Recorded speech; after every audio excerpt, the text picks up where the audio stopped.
What's going on? What's going on, everyone? Welcome to episode 45 of Menace and The Man. When you gonna give me the link? I'm going to send you the link right now. Hi, guys. Stan the Man, Dennis the Menace Bermudez. Look at that handsome Puerto Rican fella. So, Stan decided to go live on Facebook. So, right, Stan? Yep. So, the link I put up for Twitch, don't use it. Swipe up, use this link. Alright,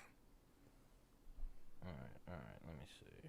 More options, copy. Let me send this bitch to Menace. So how was your Labor Day weekend? It was pretty good, I guess. Did you do anything interesting? Yep. What'd you do? Drank a bunch of beers. Way too much drinking, right? Yeah. Yeah, it was one of those weekends. Not good. No bueno. I'm just going to have Cracker Zach check our levels, and then we'll start talking some shit. Who's Cracker Jack? Cracker Zach, your boy. Who dropped you? Oh. His real name's Zach. Really? Yeah. Why, you never knew that? No. His name's always been Who Dropped You. Well, I'll stick with Who dropped you. But even it's funny that he calls himself Cracker Zach, because I have another kid named Zach, and that's what I call him, Cracker Zach. Huh. So now I have two Cracker Zachs in my life. But I'm going to do a little UFC 242 talk. Phil Daru might join us as well. Oh. He has a session until 6:30 or 5:30. I forget what he said. But we'll hit up Aljamain in a few. And who else we're going to talk to? Bobby Green? Mm-hmm. Did he retire, or was that just you making up? I guess we're going to find out. Was that you making up rumors? No, I could have swore he posted something on Facebook one time like, yeah, man, that bull crap is why I retired. The bad decisions. Oh, why decisions is why he retired. Yeah. Similar to Menace Bermudez. Yeah. Yeah, that shit'll fucking kill a guy's whole drive, his whole shit. Yep. It's fucked up. But I feel like too we don't talk enough current events. Like that's why I wanted to even get Aljamain on. You see, like I feel like he's getting snubbed for that 135 title fight. Cejudo's talking about fighting women. He's talking about fighting Faber. Now Dominick Cruz is in the mix. Damn. And then the whole time Dana White's saying, tell him to call up Joe Benavidez. So he wants Joe Benavidez to get this next fight. Joe's already had. I mean, listen, Joe's my guy. I love him. Yeah. Well, it's just Dana wants to do. I think Dana wants to do something with the 125-pound belt, and he knows that Cejudo's the name. You know what I mean? Cejudo's the draw. Oh, he wants to fight Benavidez at 125. Yes. Got you. He said he needs to defend his belt. Got you. So that's the tip Dana White's on. So everybody joining us, write some shit in the comments. What do you guys think? Who do you guys think Henry Cejudo's next fight should be against? So, real quick, Stan, what flavor do you have in your shaker? I went with the KSI flavor as well. The new strawberry banana? Yeah. It's really good. Is it? I haven't tried it yet. Well, in my head, I was like, strawberry banana? That's like something you could only have, like, for ice cream. Like it's not a real thing? Or like a protein shake, Yeah. Not like an energy drink. This is really good. Let's see. We will try. Shake it. Who shakes? I'm trying to make sure it's closed first before I start fucking shaking around all the equipment and shit. Come on, man. That's how you shake? What do you want me to do? Get in there. This is how I jerk off, too. Nice and slow. Like, I really want all the shit in there fucking... Nice and slow and consistent. You're kidding me, right? Yeah. You want to break up the stuff as much as you can. What makes you feel like... All right, I'll get in there. I was just moaning into the microphone. You're a sicko. You're a sicko. All right, what are your thoughts on this flavor? Let's see what happens with it. The idea at first for me, I was like, that's a bad idea. But the taste says different.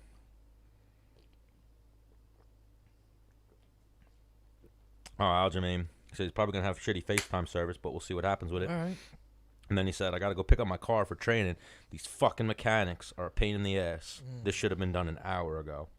So Aljamain might beat up a mechanic today. What time was Bobby Green good for? So I told him that we'd be on we usually do the show around 6 p.m. Eastern time. Mm-hmm. He's kind of like me. He's like, well, what time is that Cali time for me? Like, what's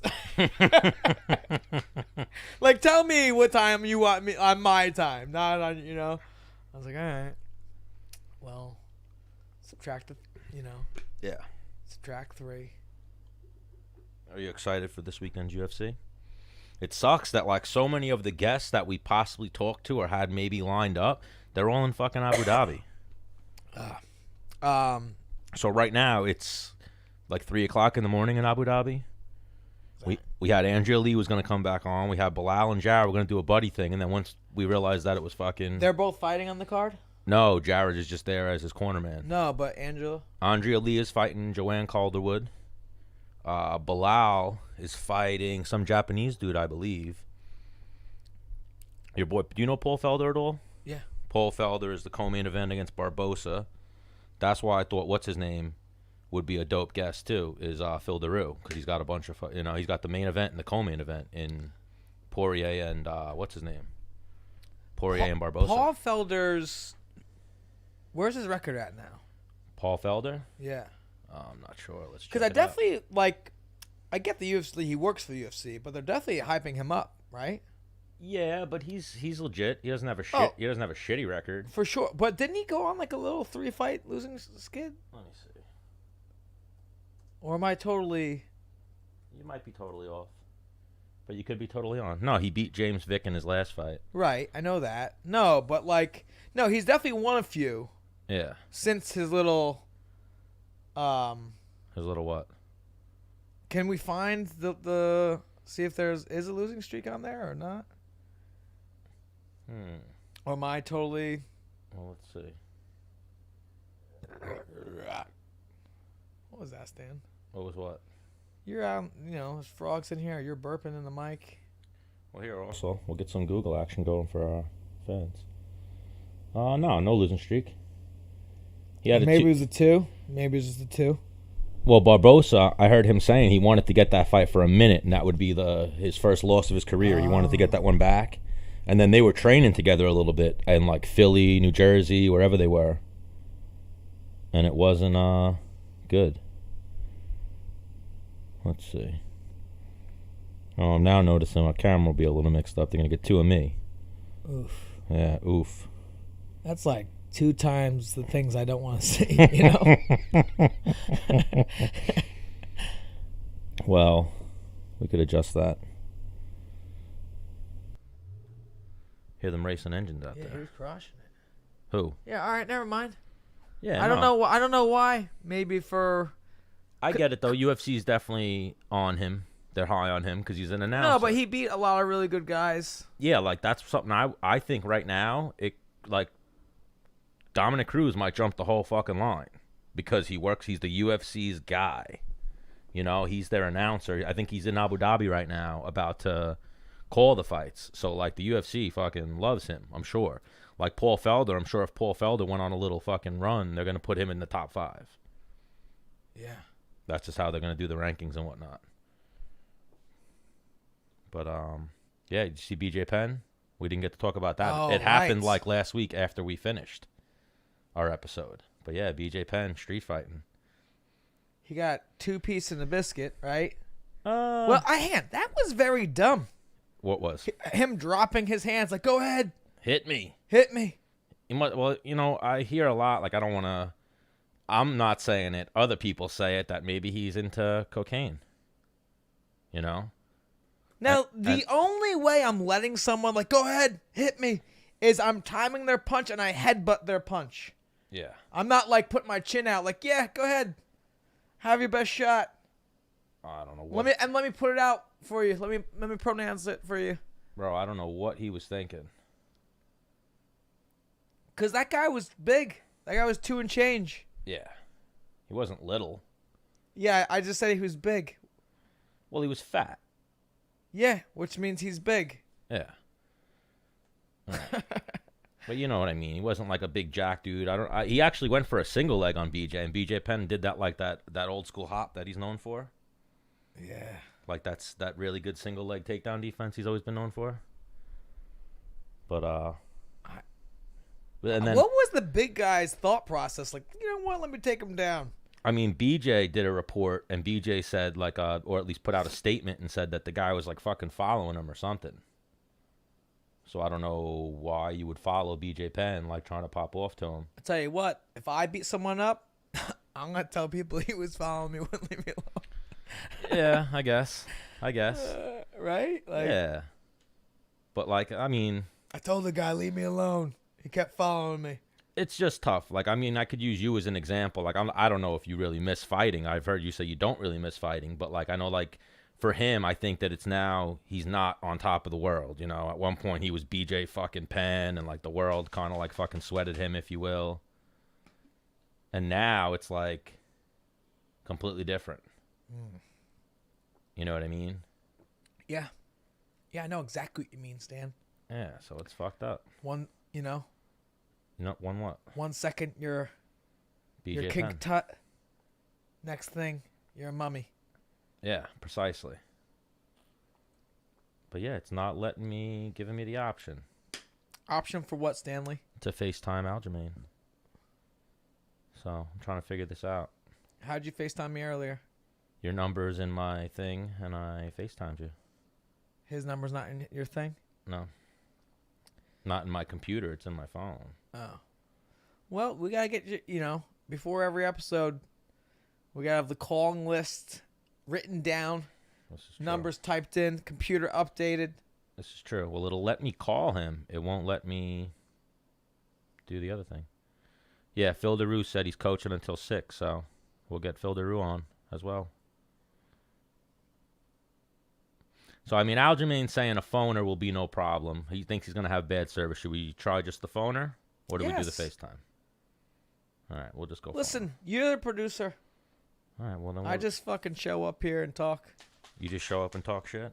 But, yeah, I'm actually super impressed. Now, this is the Thank KSI. you. The KSI that, didn't he fight like Logan Paul or someone? Oh, I don't know. He fought somebody.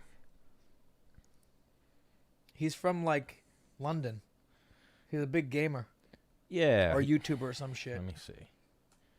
I don't know what he is. I think he's a YouTuber, but I don't know what the fuck he does. Like, does he play video games? I don't know, probably. I don't get YouTube, really. Like, I get it, but I just... Well, like, you seen it. Like, we were talking to Faye Sensei about coming on. And Yeah. what, he was busy tonight? Well, he's got a school because he's a fucking ninja teacher. Yes, straight ninja. But no, he said he teaches. I'll read the fucking text per, you know. Yeah. I said, you coming on the podcast tonight or what? He said, what time? Weekdays are a killer for me.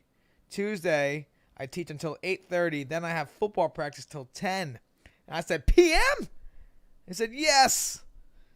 And I said, when do you start teaching? He said, 4:15. I went like this with the emoji. I did this emoji. The thinking emoji. The Like, thinking emoji. Like, Then he said, Fridays are best because no evening classes. Mm-hmm. So, he would be dope to get in studio. Who, Faye Sensei? Yeah. Why? Because he would leg kick me or something? Yeah, that's the move. Me and him both kick you, and then you let us know who kicked you harder. Oh, come on. We know who's going to kick me harder. And why do I got to be the crash test dummy now? Because, what do you mean? Getting kicked all the time. I'm good on that. No. Yeah. See, like, I'm not getting that. It fucking worked before, but now it doesn't want to work. I think the move is we do a poll. Like, hey, do we use Stan as a crash test dummy for the kickoff between Faye Sensei and Dennis the Menace? And if it is gets... Hello? Hi. Aljo, Hey. what's going on? Welcome to Menace and The Man. Hey, what's happening? Wait 1 second. I'm hopping into Uber right now. All right. You're hopping in an Uber? Yeah, I told you he's going to beat up a mechanic right now. You're hopping in an Uber? Hey. Hello? Hi. Can you hear me? Can you hear us? Yeah. Hello? Yeah, I'm here. I'm here. Oh, okay. Can you hear us, Aljo? Yeah, I can hear you. It's a Oh. little bit of an echo, but not that bad. Well, Aljamain Sterling, welcome back to Menace and The Man. It's been a minute. We've been trying to link this up. Yeah, I missed you, dude. Yeah, man. I don't know what it is. Our schedules are both super different, so it's tough when everyone's so busy, you know? Yeah, we should just did an episode at Flynn's in Fire Island. That would have been good. That would have actually been a good one. Thank you. Yeah, that would have been a real good one. We've been even playing phone tag with Iaquinta as well, trying to get him on the show. Yeah, I don't know if the equipment would have made it out of there safely, though, but Oh, no it would chance. have been worth the shot. Yeah. So what's going on? You going to beat up your mechanic right now, or? Yeah, my car's in the shop right now, so I'm about to go pick it up before I head into training. And yeah, just sometimes these guys take longer than they're supposed to. What kind of car do you have again? I'm a car guy. It's an Audi A4. That's right. But it's not. Yeah, when you think Audi though, you think Quattro, you think all-wheel drive. No, yours Yeah, is. it's not that. No, I saw yours. Yours is pretty dope. It's white, right? It's nice. It's nice. white, I can't complain too right? much. Is it white? No, it's tan, like a champagne. Yeah, close. Close enough, yeah. So we were just talking right before we called you, Aljo. What's going on with you? Like, I feel like so many people are trying to jump the line and get that Cejudo fight ahead of you. Yeah, everyone's talking a big game. I think everyone's starting to realize that you have to talk to get what you want these days. Is the new era that we're kind of already been shifting over to, and not everyone's a part of it or wants to be a part of it, but I guess people are starting to catch on and realize that if you want the big fights, this is exactly what you got to do. So Yeah, the squeaky I the see these squeaky guys wheel running their mouth. the squeaky wheel gets the oil. Yeah, exactly that. Bro, the Chinese chick is trying to cut the line now. She's calling out Henry Cejudo. No. The girl who just beat Yeah, Jessica Andrade. She did an interview, like her last 3 interviews, she's been like Valentina Shevchenko or Henry Cejudo. They could both get it. Yeah, she's funny. She's a funny one. I like her. Yeah. So what are you, just training now just to keep your conditioning up and whatnot? You got nothing booked or anything, right? Yeah, I did 3 rounds the other day, 3 5s. I made it through all 3 rounds without passing out, so it's a good step in the right direction. The worst thing is to go into a training camp when you're out of shape. Yeah. It's actually the most miserable thing that you could possibly do. So, Well, I'm you just don't trying to do the right thing ahead of time.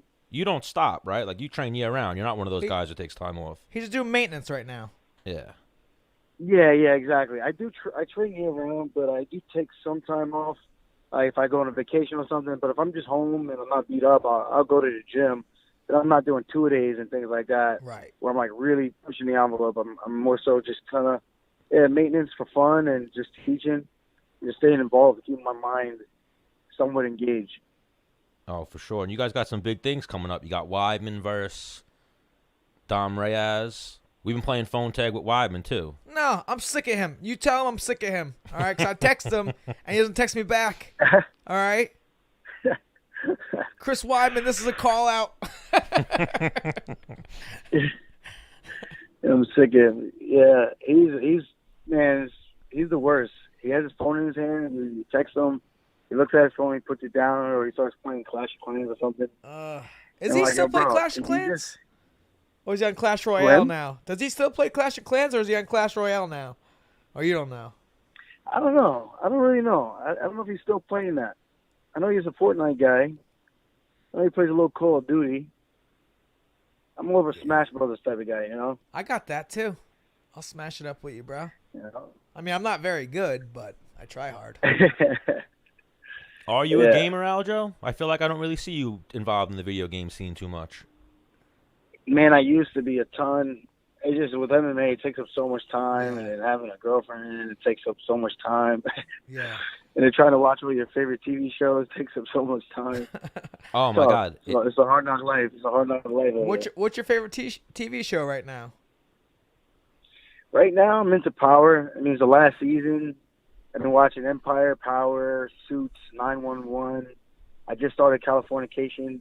I don't know why I've never watched that. That is probably the greatest TV show to ever hit. Oh, is that right? The You ever see that? series. No, I haven't. Californication is good with David Duchovny. It's like an older show. Real It's good. raunchy. It's hilarious. It's very well written. It's everything you could want in a show. It's like Entourage on steroids.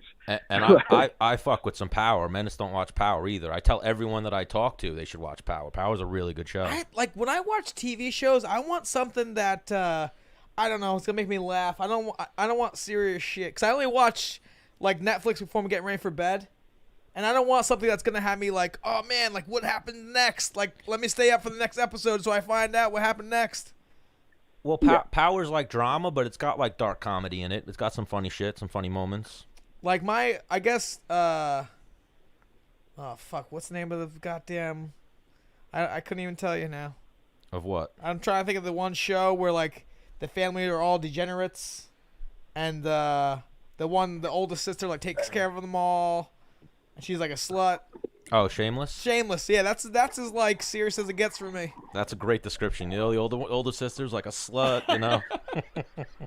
Yeah, I actually heard that's a good show. I haven't watched it yet. It is pretty good. Shows to keep up with, man. I know. What the fuck? Yeah, Tough. Shameless is Tough. a good There's one, only too. so many hours in a day. Yeah. Shameless is a good show. But even I heard you mention the girl before. You got a smoke show girlfriend, and one of my favorite things I've ever heard of involving Aljamain is that he almost put the beats on Floyd Mayweather that one Oh time. yeah, that was at back in Vegas, right? Yeah. Let's go back. Let's go back in time. Bro, Floyd. It's so crazy because Floyd I almost got wasn't head going kicked. to ever talk about that story until Volante and Chris brought it up on Periscope, and everyone loved it. I was like, hey, if I knew it was going to be like this, I should have just ran with it. Oh yeah. Maybe I could have been the guy to fight Mayweather first, you know, cash out. Because where were you at, the Wet Republic? No, it was at the Palms Casino at the pool party. Because there was just a UFC event, and it was like the next day, right? No, it was when Weidman fought Vitor Belfort, and then I fought. No, I didn't fight yet. I was on vacation. Yep, and he had the after party there on the mezzanine at the top, and he was down there on the main floor in like the corner with his whole goon squad. Yeah. Hello? Yeah. Oh. Yep. Cause yo, like I don't know. I went to a Glory kickboxing fight, and then Floyd came to the after party, and yeah, he had like his, humongous bouncers with him and shit like that, and like when he walked in the room, I saw him, and I don't know, it was like a tiger just walked in the room, like I couldn't take my eyes off him, not because I was afraid, but just like I don't know what's the big deal about this guy, like let me I kind of like sized him up, he's like a skinny, smaller dude, Yeah. but like just almost like the crowd he has with him is like you can't help but like what it's like goddamn herd moving across the room, like let me check this out, but dude, one of the bouncers was legit, I'm not kidding, he was 7 foot. Yeah. And the girl I was with at the time, she has a super tall brother who gets asked this all the time, like, how tall are you? And so she goes up there and asks the bouncer that, and like he wants to fucking have the question gets asked all the time. And he said something stupid, like kind of mean to her, and she came back and told me. I was like, man. What'd you say to him? Why'd you piss him off? Why were you asking him dumb questions? Yeah, you weren't. Well, he was like in bodyguard mode, like just a complete dickhead. Like, get away from me, little girl. And I was like, man, for me to hit him, I'd need a chair. And I need to jump off the chair and crow hop him. Yeah. But, Yeah. not worth it. Or I would kick his little fucking scrawny legs out. Drop him down to my level. He was on his knees, he would still be taller than me. Quick ass legs. But oh my God, he rolls with smoke shows. So for him to hit on your girl, you got a good looking girl. Yeah. And I was ready to throw down, man. I was like, I'm gonna get my ass kicked by all these big ass bouncers, but it'd be worth it. It'd be a great story to tell my kids when I get older. Oh my God, you would have been infamous. Who were you with? Me, Weidman, Volante. I didn't expect anyone to actually jump in and help. To be honest, Right. because they're probably not even understanding what's going on. They're in their own world.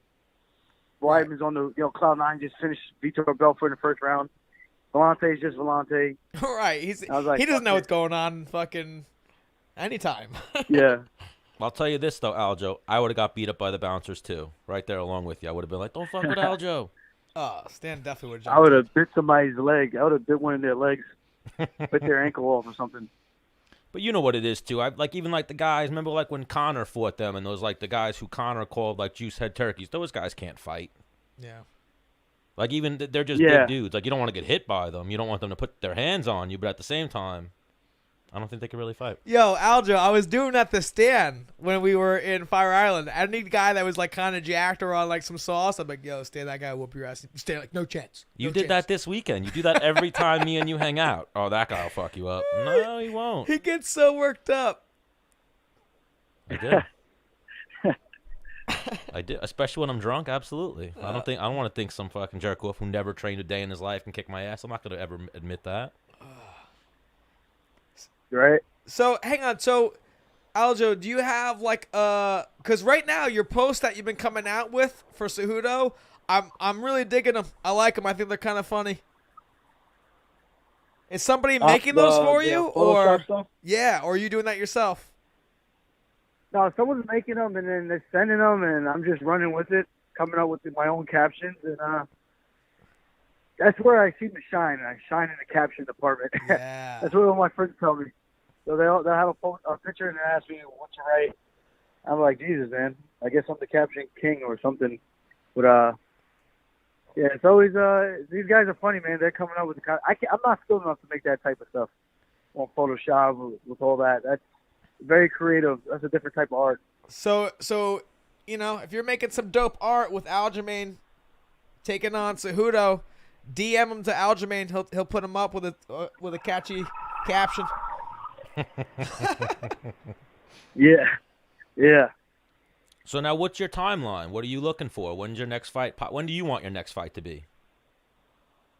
I mean, if I could fight at the Garden, man, that would be sick. But I don't know. It just really depends if they could get everything taken care of in New York for me. If not, then it's probably going to be in Vegas. Probably go back to Vegas and fight, or that DC card, which I'm kind of not really thrilled to go to DC in the cold. Yeah. I would rather go somewhere warmer, a little warmer at least. So Vegas would actually be a nice place to go fight in December.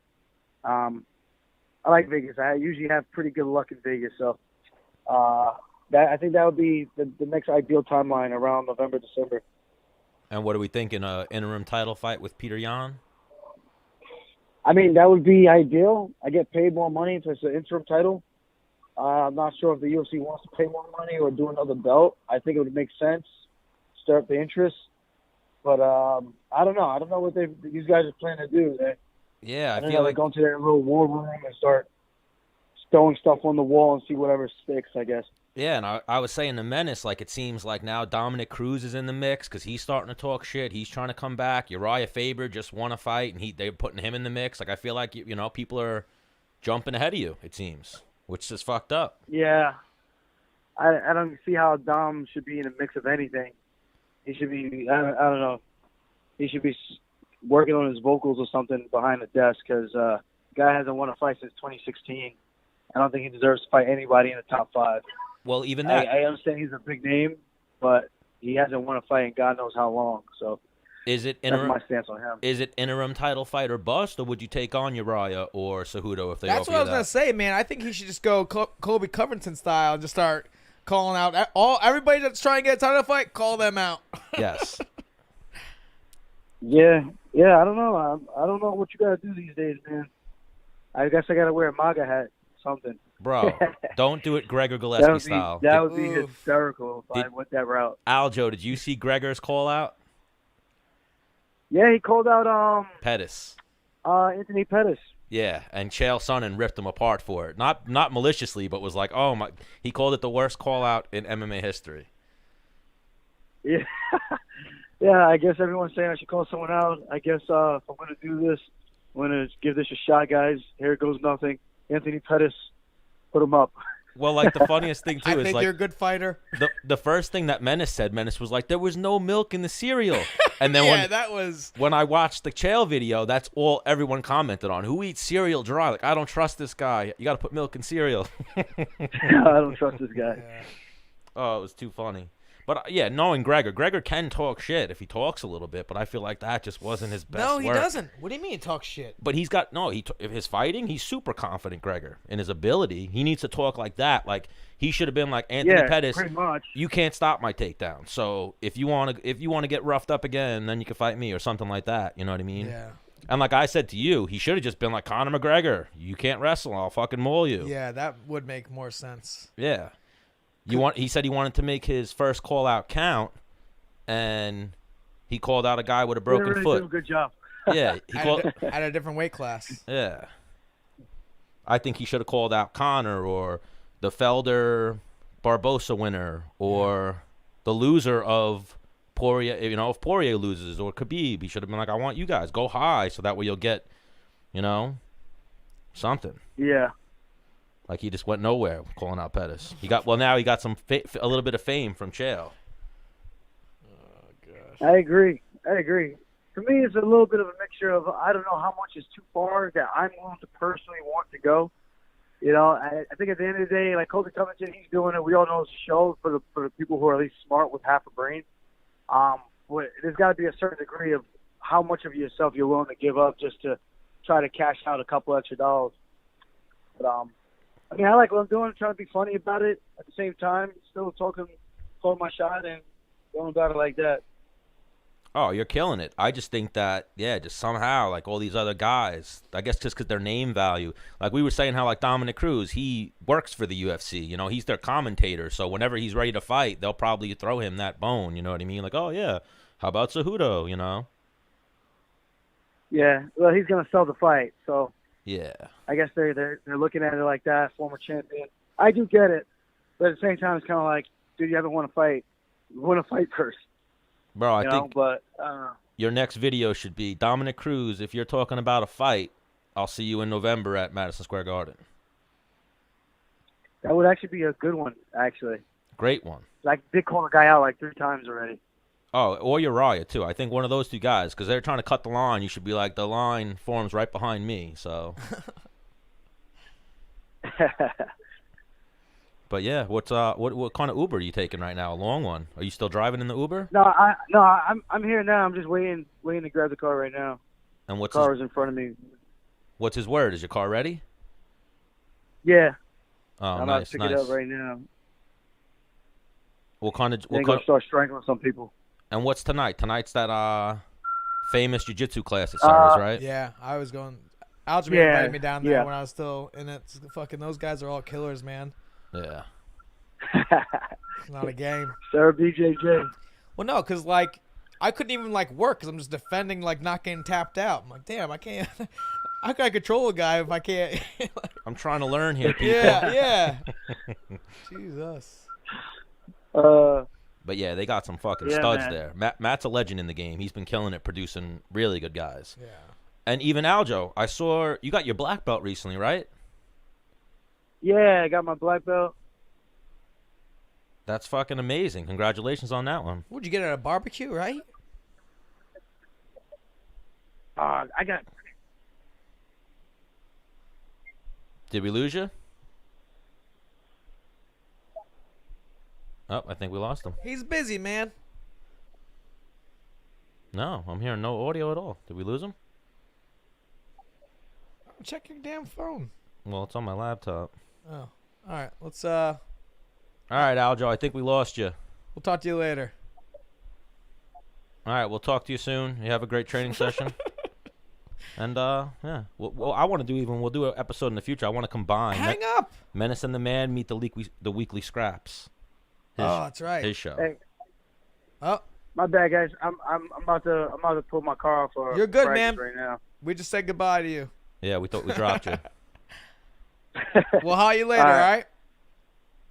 All right. I'll see you guys soon. We'll get up and I like it. we'll party again. Well, even I like Aljo, I was just saying, one of these days, let's come to our studio and let's do the Weekly Scraps meets Menace and the Man. We'll do like a double cast episode. You can count it as an episode for you, and we'll count it as an episode for us. Yep. All right, that sounds good to me. All right, you're the man, Aljo. Thank you for joining us. Bye, buddy. Thanks for having me, guys. Peace. Bye. Yeah, you know how that is when you get in your car from the car place. When you go over to Mo at Petrol Works. Yeah. Yeah, I feel like sometimes when you go into like a body shop or like, a mechanic, it's not like you're going into a restaurant with like, hey, what can I help you with? Yeah. Just kind of like, the workers are not, that's not my job to meet and greet people. So it's kind of like they act like, why are you even here? You're like, I'm here to fucking.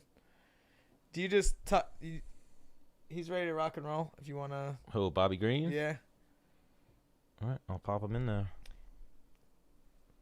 You want to try Skype? Is that a real thing or no? I don't know. Like, it wasn't letting me fucking get his number. Well, what does he have, an iPhone? I don't know. Is it blue? Yeah.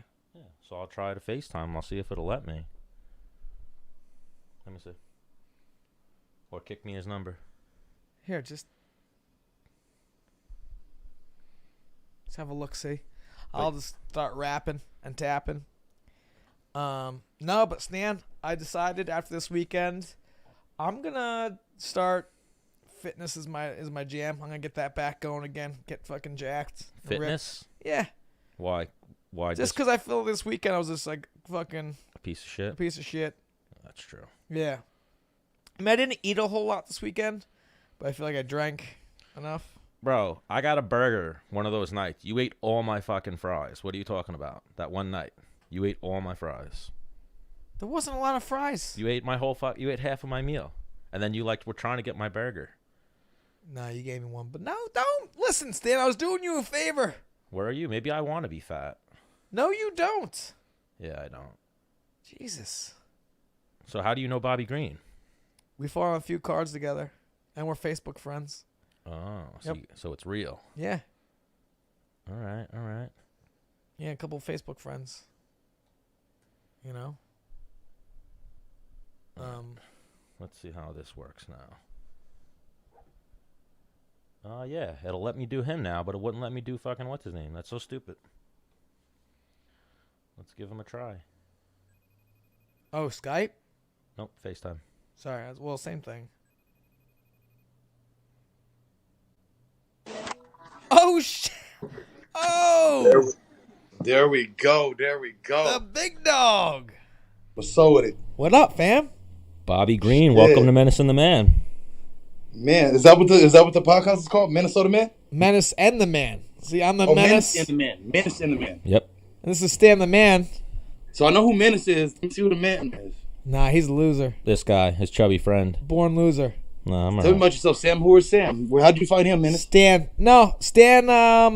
he trained the same gym as me. And Okay. I know it was his idea to do the podcast, so I was like, all right, let's do it. Let's That's make really it happen. sick, bro. I was wondering what you're going to do after retirement, you know? Yeah. Well, so I do this, and I'm actually a lineman apprentice right now. Oh, bro, what the? Electrical squad. I'm going to graduate in November. Oh, word?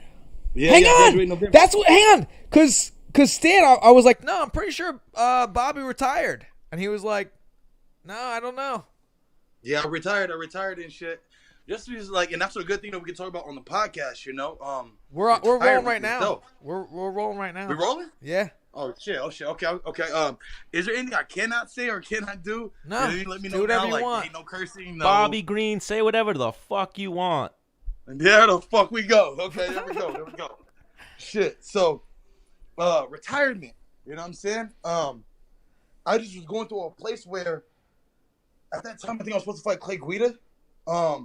That's a great maybe a fight. week before the fight. Huh? That's I know. a great That fight was for that you. was my get me fight, bro.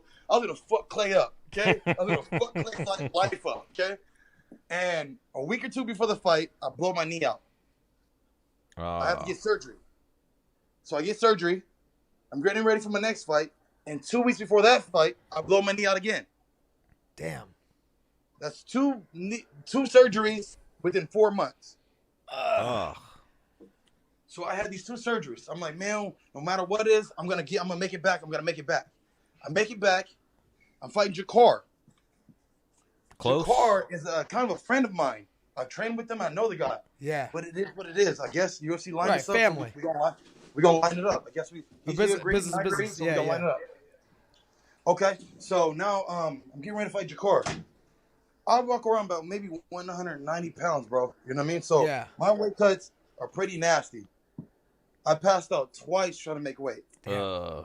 This is the first time it's ever happened. I don't know if I did something really weird with myself because I was drinking teas. I never did these teas. Yeah. But I tried to do something new for the first time. Right. And it didn't work. So I ended up cutting weight from 10 o'clock the night before weigh-ins till 10 o'clock the next day. Stop.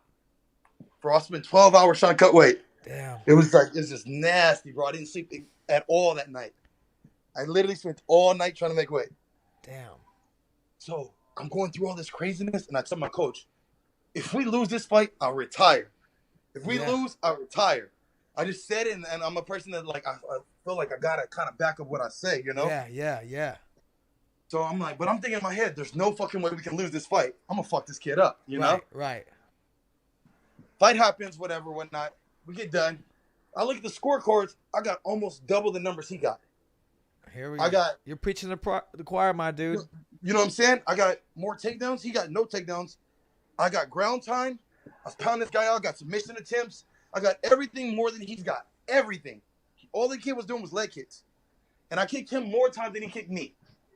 But I'm giving you punches. I'm giving you wrestling. I'm giving you submissions. I'm giving you ground game. I'm giving you everything. And I feel like when it comes to fighting, we're in this little bit of a weird place with the judging. Yeah. And a weird place on how everybody views fighting. You know? So for me, some people view fighting like damage-wise. Some people view it by numbers. Some people view it by control. Like the Romero and Costa fight. That's how I knew you retired, is because fucking you posted like, hey man, like that's why I fucking retired, because this is bullshit. Yeah. And I was like, what? Yeah, bro, because of the bullshit, of the judging, of the headaches that we have to go through to deal with what we have to deal with. You know what I'm saying? Right. And then to get your money snatched up from under you. You know what I'm saying? Right. I don't know how a judge can see some certain things like that, you know? Yeah. And what are you seeing and what are you reading? Yeah. So back to the Costa and Romero fight. Yeah. Who do you think won that? Where he was kind of like doing like kind of like me, where he's shoulder rolling a lot of the punches. They're kind of grazing. They're not really hitting them. And when he's getting hit, he sticks his tongue out after to kind of let him know, like, you're not really hurting me. Right. You know what I mean? So I can understand what's happening. He's not really getting tagged. The fight was close. Can we both agree on that? Yeah. Super close. Yeah. Okay, so I feel like if you have two fighters and both of them are close on the feet, if that other person gets a takedown, that person is opening a new part of the game up. Yeah, I agree. He's more versatile. Right. He's more versatile. He's showing more in the cage than you are. Yes, you're a nice stand-up guy, and I'm got some nice stand-up, and we're both. It's pretty close. Yep. But I brought another avenue down in the MMA. So I feel like when people are opening up these different avenues and showing you more MMA, that's the legit fight right there. He's got more tools. He's got more things he can do. Yeah. And so with that being said, when you got a unanimous decision and I got almost double the numbers he's got, like I'm just like, whoa, what the? Like I'm blown away on how unanimous? Yeah, he got fucked. Damn. Almost double the numbers. So how are you watching this fight? And it's unanimous. It's not even a split. It's unanimous. This guy kicked my ass. He kicked my ass, and I got double the numbers. Like I didn't get dropped at all. I didn't get hurt. So where are you watching? You know? Well, hang on, real quick. I've been in the stands like as a guest fighter, and I've seen judges on Facebook, and the fight's going down. Yeah, I've seen it. You know? And it makes me almost wonder, bro. Are they being paid? Is this something that's bro, maybe that they're connected somehow? You know, suppose if I was the judge, right? And I know you. I know you, and I know blah blah blah, and I know blah blah blah. Right. They're kind of like I'm kind of a fan of you. Yeah. So when you get out there and fight, I'm kind of gonna be a little bit biased. Yeah. You know. Yeah. Suppose they don't know us. Suppose they don't know us at all. The other thing is, what I learned, the reason that I am back now is that I just realized At the end of the day, it's just fighting. And everybody's going to have their own opinions. Right. Everybody's going to have their own thoughts. And I can't let it get to me and let it bother me. You know? Something I think are obvious to see. But if you can't see it and it's obvious you can't see it, it's just what it is. It's so you have another fight fucking place. booked, right? Yes, sir. Yes, all right, sir. So I wasn't wrong and Stan wasn't wrong. No, sir. Because he's like, yo, I think he's fighting again. Yeah. Be honest, my boy Nate just fired me up. Oh, you know? Okay.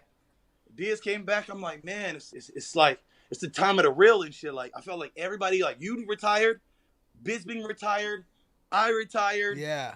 Everybody was just going, you know. It's like all the vets were leaving. Stefan Struve retired, but then he's coming back too. Rumble's coming back now.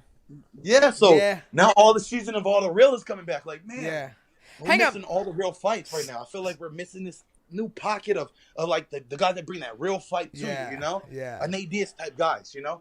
Yeah, because that's one thing I liked about watching Bobby Green fight is he fucking... It was almost like he was in a street fight and like his hands be down, he'd be talking some shit, he'd be rolling some punches, and you know, he really got in there and like you could tell, like it wasn't just like it probably is like just sport for him, but like I don't know, he's having fun with it, he's smiling at motherfuckers. I'm like, damn, this dude's a goddamn G, you know what I mean? Like I'd like watching that, you know? I wish I could do that personally. I'm like a real like, let me get in there, get after it, you know? Yeah. Hey, to each his own, bro. Yeah. To each his own. Yeah. But there has been times where I've dropped my hands and like, yeah, go ahead, that's it. And like there is this like adrenaline that runs through your body when you do that. You know, like, man, I'm about to conquer this dude, you know? Yeah. To me, it's bringing another element of fighting, okay? And when I walk in that cage, I want to let that guy know that, and it's cost me a lot of times, okay? It's cost me a lot. Yeah. I'm so prideful. That it costs me. Yeah. For instance, like what I'll do to some guys, I'll put my hands down and I'll walk straight to you. Just walk right in front of your face. Like I'm that much of a man where I'll walk right up to you and I'll have no fear of what you're gonna do. Zero fucks, yeah. Barboza goes and throws a spinning back kick, and it fucking costs me. You know what I'm saying? Fucking costs me. I'm like, oh, you fucking idiot. You know? So it costs me at times, you know? Yeah. Cause the thing is like, you know, like, before, because that's almost like a predetermined thing for me. It's like, man, maybe I'll go down there and be a little crazy. But like when you're in it, you're like, ah. Yeah. Because I may not do that after all. Yeah, because in the fight, you know, reaction is reaction. That's why for me, I gotta like, there's been times where fuck it, like 30 seconds left, like, yo, let's bang right here. I'll drop my hands, I'll fucking, you know, and then like you're like, maybe I should play it safe. You know? Well, especially when you're tired and that heart beating at your chest. You know? Man, that's the worst. Hang on, but to be able to take yourself out of that, you know, like you said, I'm smiling and stuff. There's a fight going on, and I'm smiling. Yeah, I let a person know that you can't even get me into the fight enough to make me mad or make me bothered. Like, to me, it's just all fun. It's just a different element. Like, I'm just a different person in there. You know? Right. Because my boy Chris Wade is fighting the PFL now. He like always fought like very conservative, and I remember before the playoffs last season, I was like, "Yo, man, fuck that shit! Like, you've been in a ton of street fights in your life. Like, you never like hands down. Like, fuck you. You hit it. You mean do that? He did that, and he was having like a good time with it. He had some of the best fights he's had since he started doing that. And I'm like, dude, run you're that. Not having fun. What are you doing it for? Run that. You're not having fun. What are you doing it for? You know? Now, Chris Wade is similar to Bobby Green. He'll do like the hands down, like walking towards someone like, that's it. That's all you got. Or like hit some good shot. He'll point exciting. out like, it's exciting. It's what I want to see. Yeah. I'll be like, man, who's going to knock that kid out? You know? Yeah. When he puts his hand down, knock me out. Yeah. That's the whole purpose of it, to promote fighting. To make you say, if I put my hands down, you would think attack me. Because my hands are down, I'm not ready. Yeah, so now I'm promoting fight. I want the person to come in and engage me more, so that we put on more of a fight. Yeah. So now you got it's a disrespect to an opponent. If I put my hands down in front of you, I don't respect you enough to put my hands up. You got Francisco Trinaldo coming up, right? Yes, sir. So that's going to be a hands down fight, I'm sure. He's going to be shooting for your legs, I'm sure. You think so? Absolutely. He's not going to strike with you. He's not really that type of guy, right? He's more really? He's a grappler, no? Hey, interesting. That's interesting. You're telling me more than I know about the kid. You know what I mean? What I thought about the kid was he was a little scrappy little motherfucker who wants to scrap and kind of do jiu-jitsu too. You know what I'm saying? Yeah. Well, that's what I got from him. Well, he's Brazilian, so he throws that back pocket. He's Brazilian. He's gonna chuck him. Yeah, that back pocket overhand. But you know how it is sometimes. I see that shit coming. When you fight a guy who's more comfortable than you on the feet, you're gonna try to take that guy down. You know what I mean? For sure. No, see, that's what I'm saying, and that's what caused me with the Barboza thing. Barboza's supposed to be our best striker at the time that I fought him. Yeah. And I wanted to show the world, I'm not taking you down. I'm not taking you down. I'm no bitch. I'm not scared. I'm not taking you down. And sometimes it might cost you, you know? Yeah. Well, I fight Poirier. And same thing with Poirier. When I fight Poirier, I start sticking him a little bit. I stuck my hands up like, what's up? As soon as I stuck my hands up like, what's up? He's punching right in my fucking face. You know? You know? And sometimes it costs me, bro. It costs me at the wrong time. Well, you're different. You're one of those guys who you like to strike, even though you can grapple, right? Yes, sir. Yes, sir. Because who wants to see? You know, a bunch of grappling. And sometimes it can get boring.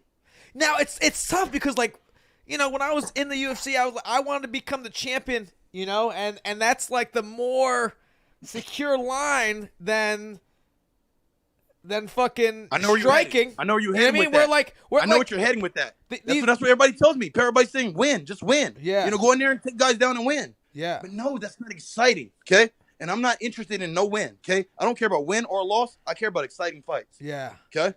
Yeah. I don't care about, like, that's not a bad thing to me. If I go to act and nobody liked the fight. Yeah. I go, oh, fuck, I did bad, you know? Well, that's why, like, you're one of those guys that, you know, there's guys that have 2 losses and they get cut. And there's guys like me that got 4 losses, but, you know, hey, we're going to stick on. You got one more shot because you fucking throw down every time. You put your heart on the line. Yeah. You know, you put your heart out there. It's great watching you every time you get down. Yeah. There's no telling what's going to happen in a Bermudez fight. You know what I mean? Yeah, he might get fucking flying knee.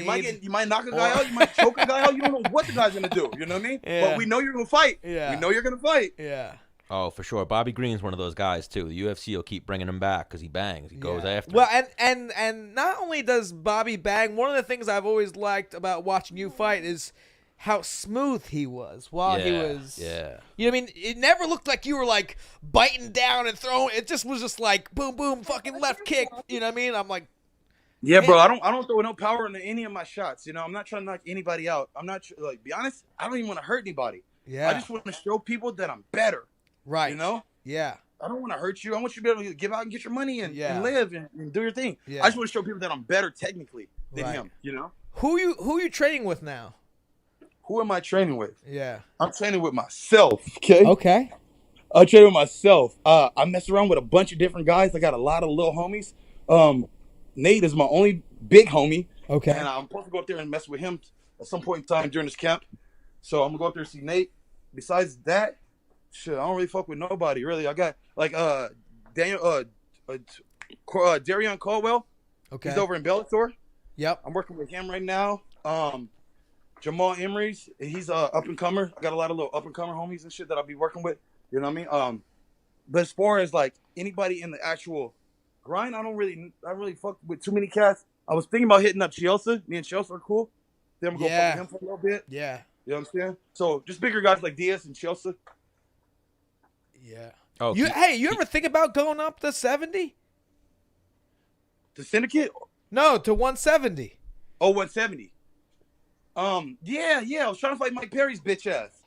Ooh, I would love feel that. me? I would love that. Hey, but let's put this shit straight. He talk all that shit on the internet. He get on the shit every fucking day and get the wolf in and shit. As soon as a nigga calls his name, he ain't got shit to say. Nigga, put your cat got your tongue? Cat got your tongue? You know what I mean? He talking all that Superman shit, but as soon as a real nigga hop up on your bumper, oh, he quiet. He ain't never answered me. He ain't never said shit to me. But let anybody else say some shit, he respond to them. Real recognize real. Yeah. You know what's up, my nigga?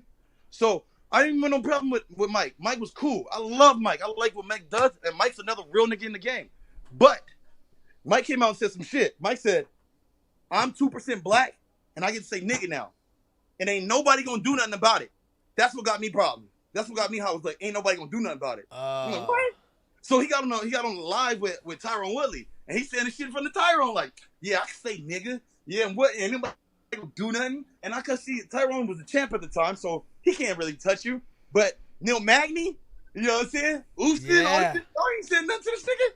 Y'all ain't saying shit to him. Oh, y'all think I'm a bitch. I come up there and I check his ass. You know what I mean? Oh, that fight would be amazing. Well, hang on. Maybe it didn't reach the radar. Maybe they didn't see it, you know? Nah, he's seen it, bro. I didn't put a few of these motherfucking posts out. Trust me. And all his fans keep trying to get in my shit and send it to him. Trust me. He's seen it. I done been on his page. And trust me, tagged him thousands of times. This nigga know what's up. He don't want no problems. No smoke. Yeah. So, yo, Bobby Green, I like... Because sometimes we get dudes on here and we got these, like, bland conversations like, hey, man, like, what's up? Like, how's training? It's going, you know, I mean, like, I knew Bobby was going to, like, bring some shit. You know what I mean? Like, I love this guy. Bro, every time you fuck with me, I'm going to give you the truth. I'm going to give you the real shit. I'm not doing many interviews. You called me up and, like, a lot of people hit me for interviews and shit. But I'm like, I'll fuck with Dennis. I'm going to do this shit just for Dennis. You know what I mean? But I'm not doing many interviews, like, because I just feel like a lot of niggas don't understand me. And when I come out, it just comes really raw. I'm really crazy. Right. And you're not going to understand it. So a lot of people just hate me. They're like, look at this fucking crazy motherfucker, you know? Because me and you fought on a few cards together. And because that Stan was like, how you know Bobby? I'm like, we fought on a few cards together. And like, yeah, man, he gives off a lot of energy. Some people are like, man, I don't know. I'm like, no. Yeah. Like, me and you had some legit laughs in the back. On some like, yeah, fuck that guy. Like, fuck him. You can't touch me. I'm like, yo, this dude, you got me rolling. I love this shit, man. Like, that's the kind of people I want to be around. You know what I mean? I'm a cool dude, bro. I'm a cool dude. I fear God. I love people. I've been in foster care since I was 4 years old. I didn't have a mama or a dad. I did all this on my own, bro. You know what I mean? I've been in 50 different homes. You know what I mean? I'm just me. I've been with black, white, Mexicans. I'm a cool dude until you push that button. Right. Until you push that button. Right. Damn. But everybody, I love everybody. I ain't got no problems with nobody until you push a certain button. Oh, I've always been a fan of Bobby Green. I love your fighting style. And now talking to you, you're the fucking man. Big fan. Yeah, man. So we're gonna chill, Sam. I'm gonna chill with you. I'm gonna plug your brain a little bit more and see exactly what you know exactly. But we're gonna get to that later. Ooh, I love that. What I was gonna say, the only one thing is like certain things like TJ. If you're a cheater, I'm gonna push your button. Right. If you're a cheater. Right. I'm gonna push your button. You know what I mean? Only certain things. If you're cheating, if you're playing with our money, you know what I mean? I'm gonna push your button. Besides that, I ain't in nobody's space. I'm trying to mind my own business. Mike got my attention with that nigga shit. we got you amped up. Well, that was kind of dumb. You're 2%. Yeah. That was kind of dumb. The things like I like the idea. Like I wish everybody could say nigga. You know what I mean? Yo, be honest. Hang on. I wish everybody could say nigga. Yeah. Hang on, yo. But Mike's over here like a tough guy. Like ain't nobody gonna do nothing about it. Right. Don't. Like, you kind of like wrong energy, my dude. Yeah, you kind of like punked us, or you trying to say like we bitches or some shit. You know what I mean? Right. Oh, ain't no bitches around here, bro. I'll come up there and check you. Real. Hang on, yo. So talking about people and like saying certain shit. Your thoughts on Henry Cejudo wanting to be the transgender intergender? Oh, fuck. That fucking lame-o. Okay? Listen, I like Henry, okay? I've seen Henry. He's another cool guy. Yeah. But that motherfucker's cringy as fuck, bro. That shit is lame as shit. Now, like, shut the fuck up and sit down somewhere, bro. Now, on the same token, though, you see the angle. He's trying to keep that 125-pound weight class alive. He's trying to, like, hey, I get it. I get it. Me personally, I can't do that. You know? I just think it's just too cringy, bro. It's too fucking dorky. It's too, like, the babies in the bed with the belts and I mean, like, the stupid little... I'm dead. You know, like it's just gay. It's just gay. You know, that shit weak. Yeah. I mean, like it's corny. It's working though, right? I mean, a little bit. To be honest, we're just bored. Yeah. There's nothing going on. Yeah. Connor's gone. Nate just popped back in. Yeah. These motherfuckers are gone. The energy's gone. So we're like, oh fuck yeah, let's tune in this guy. Yo, tune in whatever he's saying. Because it's fucking boring right now. Nobody else is doing shit. Nate actually said that, too. Nate was like, the game, like, where have you been, Nate? And he's like, nobody has that energy. Nobody's that guy. Nobody got that energy. Nobody got that style. Yeah. I say it's like 4 real niggas in the game. Me, Nate. I'll give it to Perry. And let me see who else I say. Tyrone Woodley. Besides that, I mean, and Jorge Masvidal. That's probably the 5 right there. Yeah. I don't really know nobody else that I feel like. Yo, and I don't really like Tyrone's fights. I don't like Tyrone's fights, but I do think he keeps it real. Yeah, but the Long Island homie, Ally Quinta keeps it pretty real. Yeah. Oh, fuck. I forgot about Al. He goes fucking hard. I was supposed to fight Al. And I blew my knee out before I was supposed to fight Al. 2 weeks before the fight, I was supposed to fight Al. I blew my knee out. That's a great fight. Yeah. You know, I'm like, fuck yeah. I was like, I asked him if we could run it back. Yeah. Don't none of these cats want to run it with me, bro. They know what's up. Well, I mean, it's nothing. It's everything to lose, nothing to gain. Exactly. It's just what it is. And I'm gonna just put it for the record. Like, I got some losses, bro. But all these losses are these fucking decisions. Nate said it. Right. You guys fucking give me these fucking decision killers and shit, you know? Yeah. And you guys are playing this game with me, you know? And now I gotta deal with the decision bullshit, you know? Yeah. Besides Poirier, I feel like nobody really kicked my ass. You know? Yeah, that's one thing with walking away from the game when I did is like no one actually like beat me up.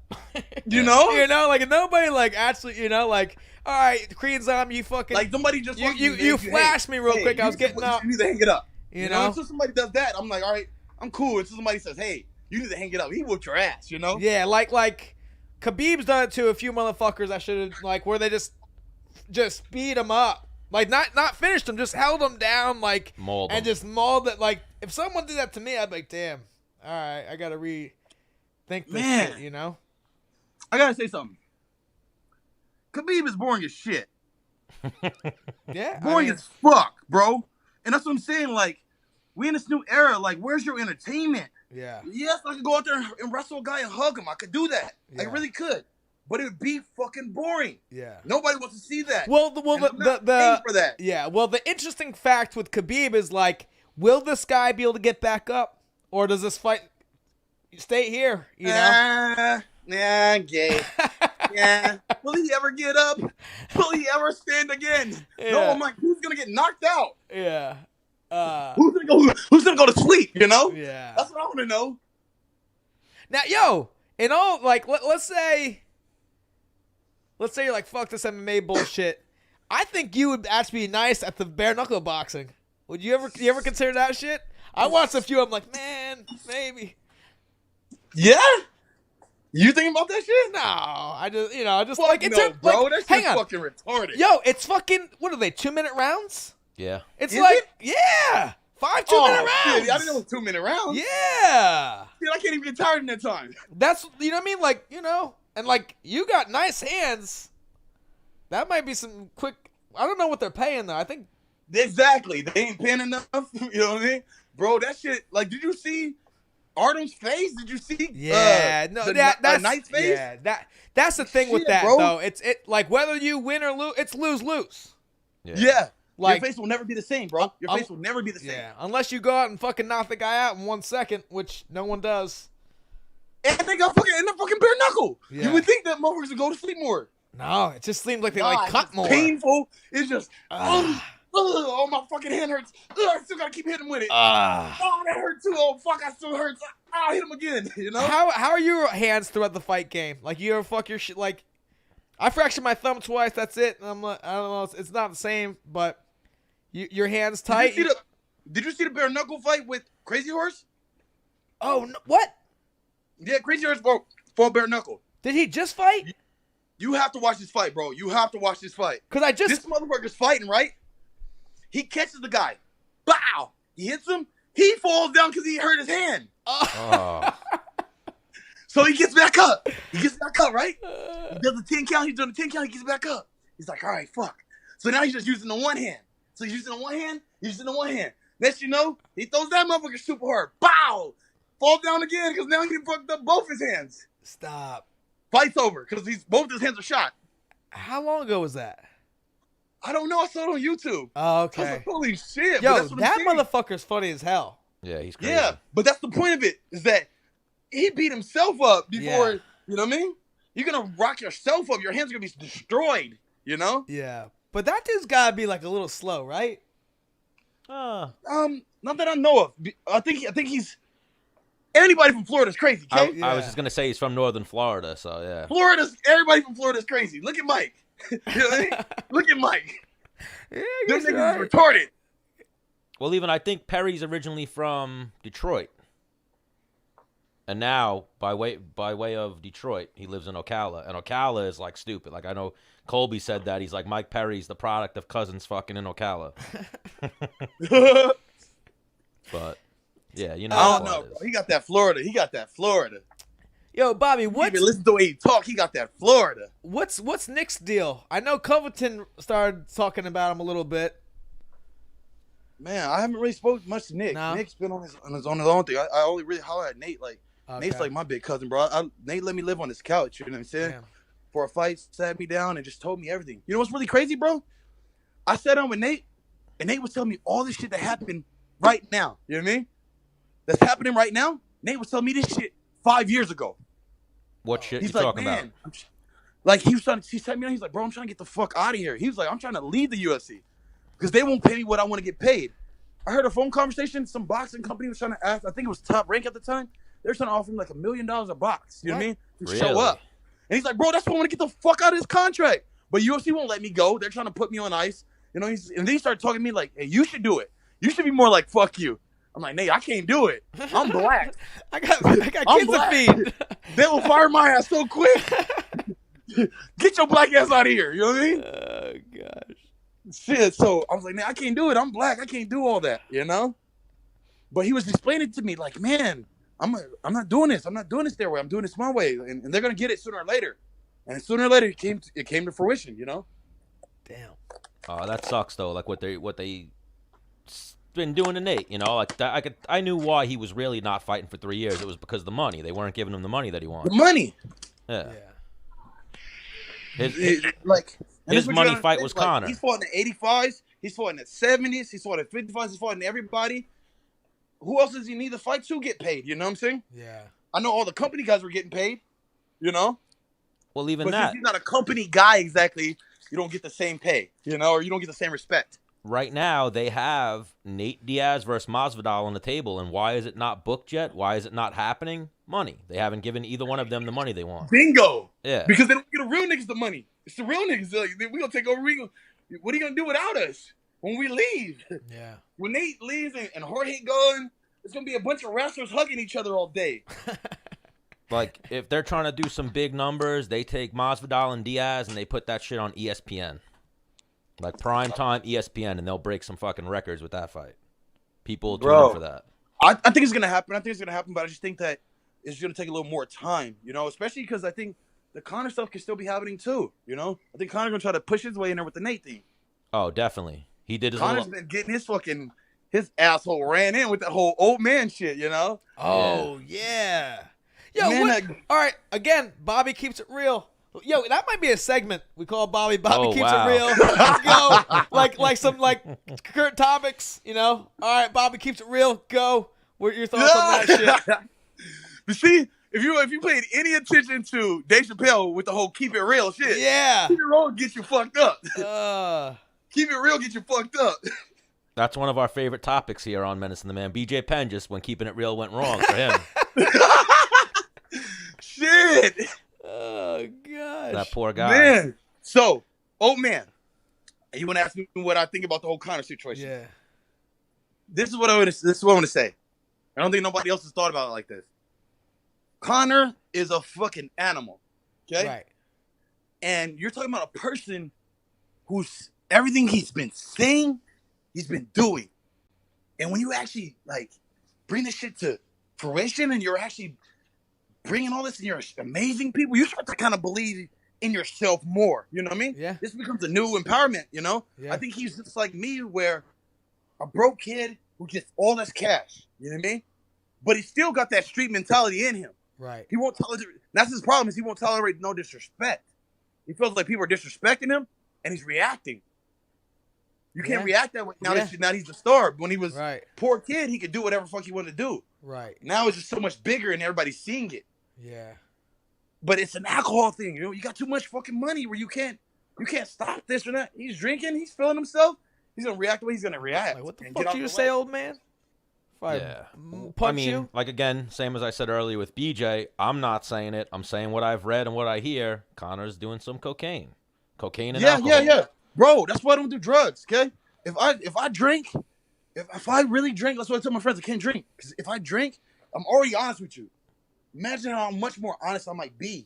I'm kind of holding it back some. I'm kind of holding it back a little bit, not saying exactly what I want to say, but I'm kind of giving it to you just like 75%. Right, you know? Right, if I was right. drinking, I tell you to your face, you're a bitch. Yeah. Right in your face. What are you going to do about it, you know? Right. That's what Conor's doing.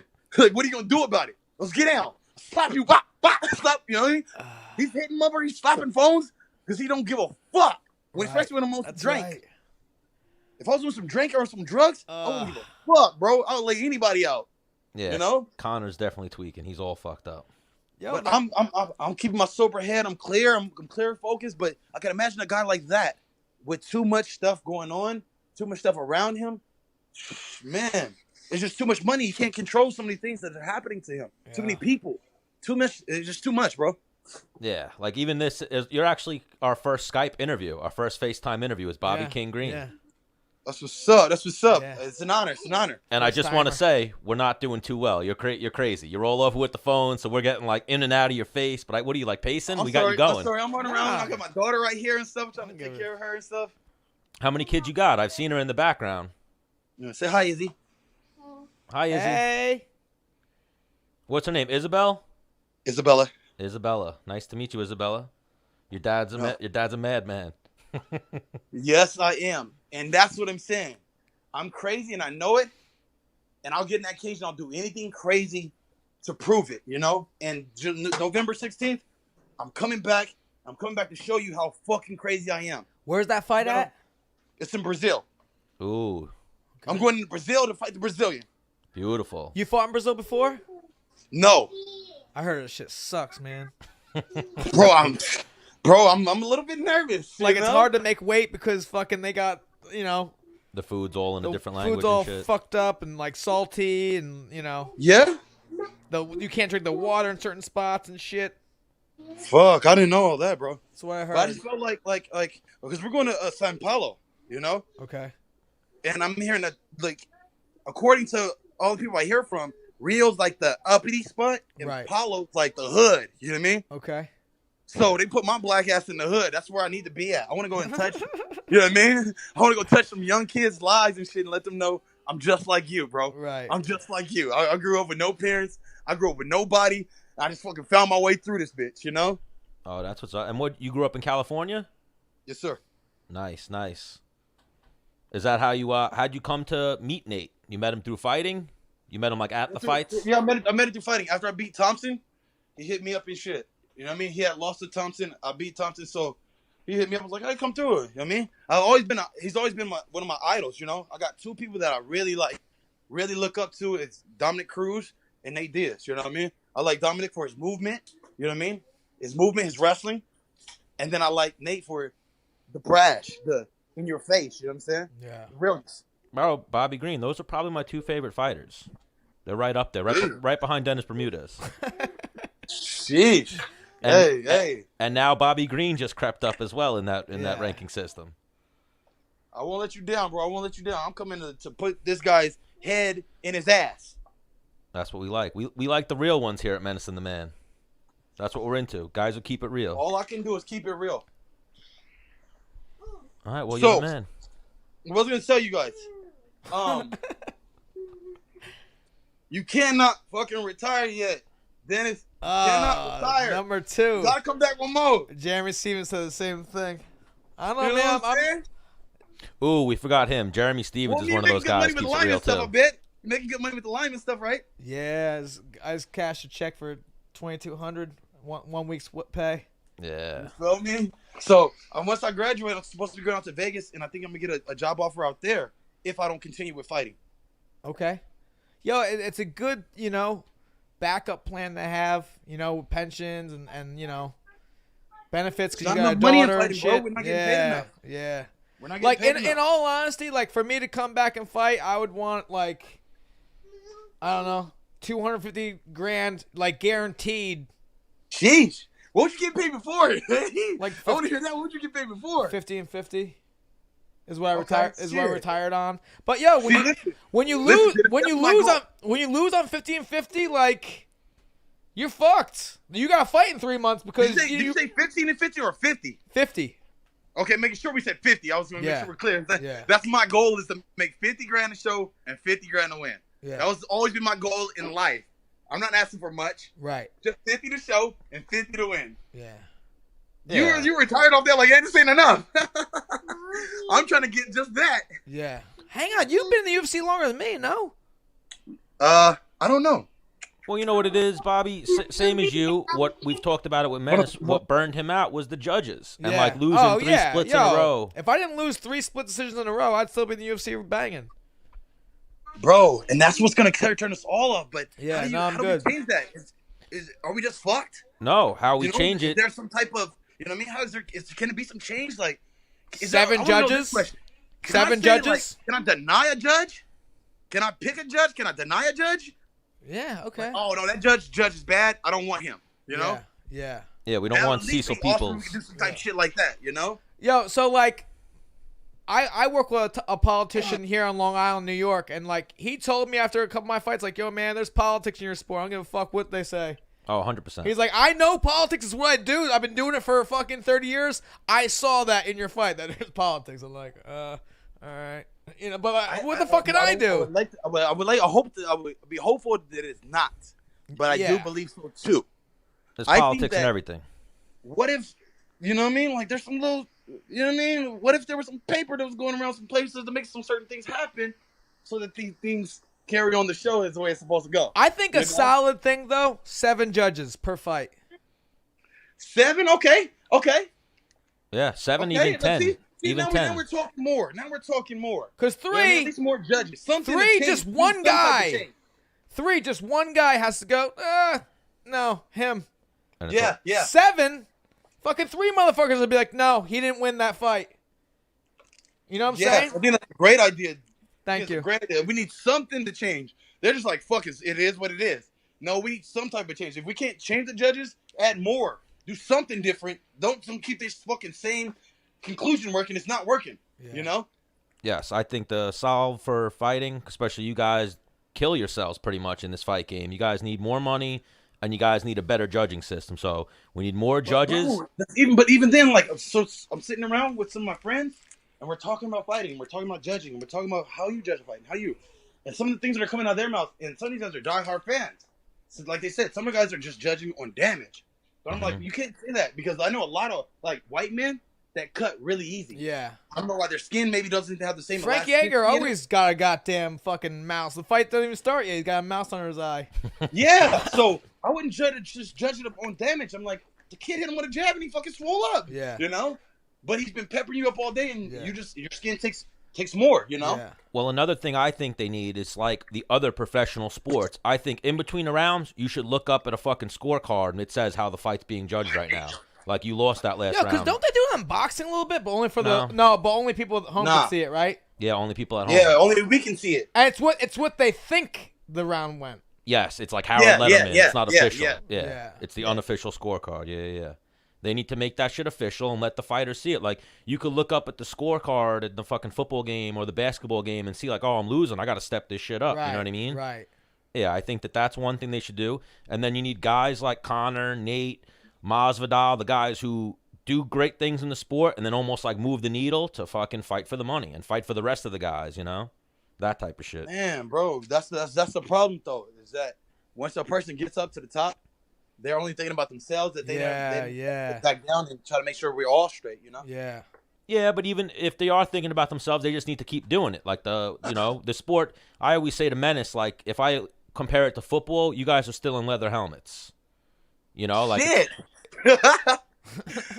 You know, it's still the infant stage. We're like 25 years, almost 30 years in. You guys still got a lot of advancements to make. And yo, like what I'm saying, like 250,000 to fight for, you know what I mean? Like, cause yo, there are motherfuckers that play in the NFL that don't step on the field. They don't play one fucking game. They're practice squad making hundreds. You know what I mean? Way more. You know, 400,000. So can I bring up the next topic? Can I bring up the next topic that's gonna fuck it up even more? That's kind of tied into this. USADA, they're bitch asses. Yeah. No, you don't see none of these football players getting chased around, getting needles shoved in their asses by fucking USADA that wants to check their blood out. You know what I'm saying? Well, that's a union. The fighters need a union. The reason why other pro sports aren't being followed by drug testing, whatever, USADA, whatever, because they have a collective bargaining agreement and a union to be like, nope, you're not testing us, you know? Yeah. Wow. Okay. Well, we need something because, like, right now I'm dealing with some same stuff with USADA's ass right now. They came to my house. First of all, they came to my old house. They called me at like 6:30 in the morning. Like, where are you at? I'm like, I'm here at home. They're like, oh, well, we're at the wrong address. So they finally get here. They come here. That same day, I had just got a job offer. So I just took on a new job, and I have to get ready for work. So I'm getting ready for work. They come here. I'm like, all right, cool. Hurry up. I have to go. So I'm pissed for them. And they're like, oh, that's great. But we want blood, too. I'm like, first of all, you guys never taken blood from me. But now you want blood. It's total random. It's totally random. Yeah. They can want blood 6 times a fucking month if they want. Yeah. You know what I mean? Yeah. It's however the fuck they want to do it. You're not paying us enough to be sticking needles in me and shit all fucking day. You know? Yeah. Well, now, to be honest, bro. So then I was getting ready to leave. I tell them I don't have the time. I'm going to be late for work. They're now trying to get me suspended. Stop. They're trying to suspend me. Yeah. They try to call it a refusal. Wow. Follow me to work then. Piss. Yeah. Exactly. So I had to go send them an email of me getting the job, blah, blah, blah. Just prove all this different stuff to prove my case. And I don't even know if the case is still open or if they close it or what's going to happen. If they're going to come and pull my fight now, I have no idea what's going to happen. Yeah, but man. it's still supposed to be open still. Like, what football player you know has a job besides playing football? They don't get... So, bro, I'm afraid of needles, okay?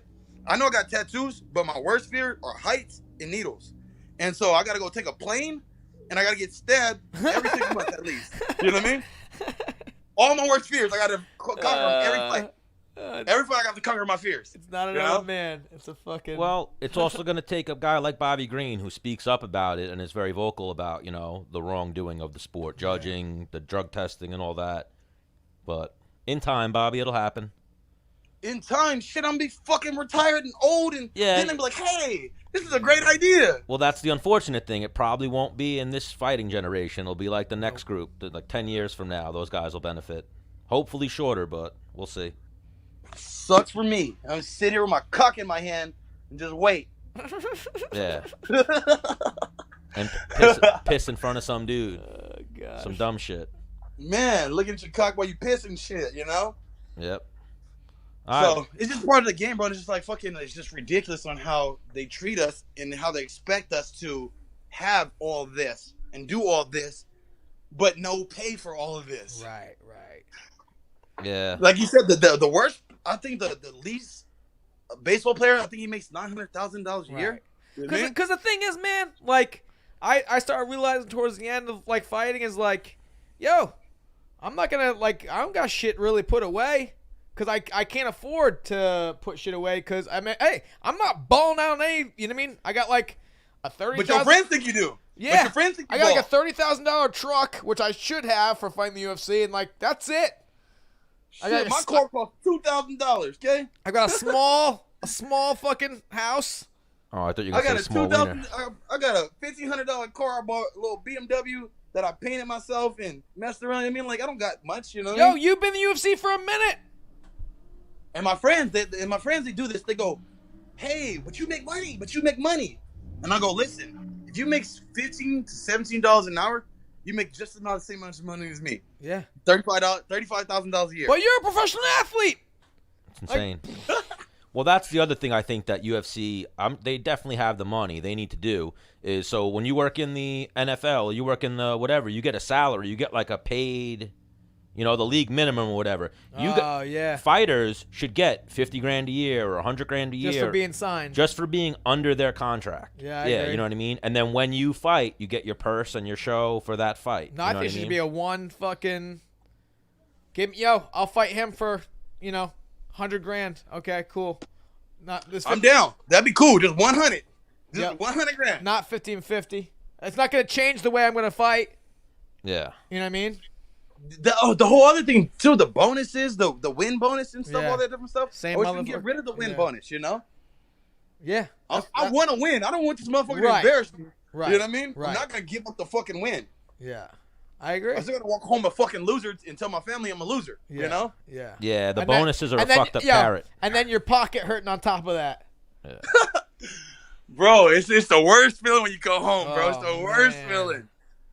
I'm surprised anybody killed themselves yet. You know what I mean? Like, just lost and just, pow, shot their brain out from all they were feeling, you know? Like, fuck. I've been a couple times. I've been there like, fuck. I feel like a loser right now. Damn. Yeah, what fight was that? Where Menace, the Long Island fight.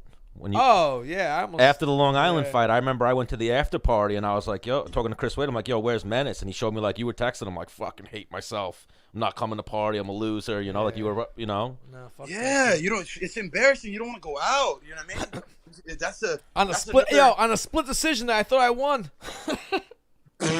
You know. And I have to go tell everybody, I won. Yeah. But everybody says all they see is that L in front of your name. Yeah. But no, I won. Oh my God! And then even after the fight too, that's probably heartbreaking when you're like, nope, I won that one. Like I remember you said, LaFleur came up to you and was like, oh, you won that one. And then they said, you know, winner by split decision. The other guy, you're like, fuck this sport. Yeah. Fuck this shit. And everybody gets their own opinion, so that's why I just had to realize that it's just. I guess it's your opinion, my opinion, but I'm gonna get my money at least and not let somebody else dictate what's going on in my life. You know. Yeah. All right, well, Bobby, we don't want to keep you all night, but we feel like we could just sit and bro out with you. But let's make you a regular. Fuck yeah. I know you don't do interviews, but you see Menace and the Man. Keeping it real, Bobby. Yo, next time we have you on, I want street fights that you've been in, like growing up and shit. Talk about, the whole nine. Bro, how you don't Bobby hear my became stories? Bobby. Yeah, I'll I do. fuck you up my stories, bro. I want it all. And they're all hypothetical for legal. You're gonna fucking laugh your ass off at. Yeah, that's exactly what we're about. I don't really like, hey, how are you going to beat your next opponent? Like, whatever, dude. Go out there. That's what I was expecting. No, that's what I was expecting. No, I want to come out here and talk about shit. I want to keep it real. What am I going to tell this guy? He's probably going to ask me, what do you feel about the fight? Nah, fuck that. Don't ask me that question. Yo, I'm a fighter. I fought. I don't want to talk to you about the things I didn't want to talk about.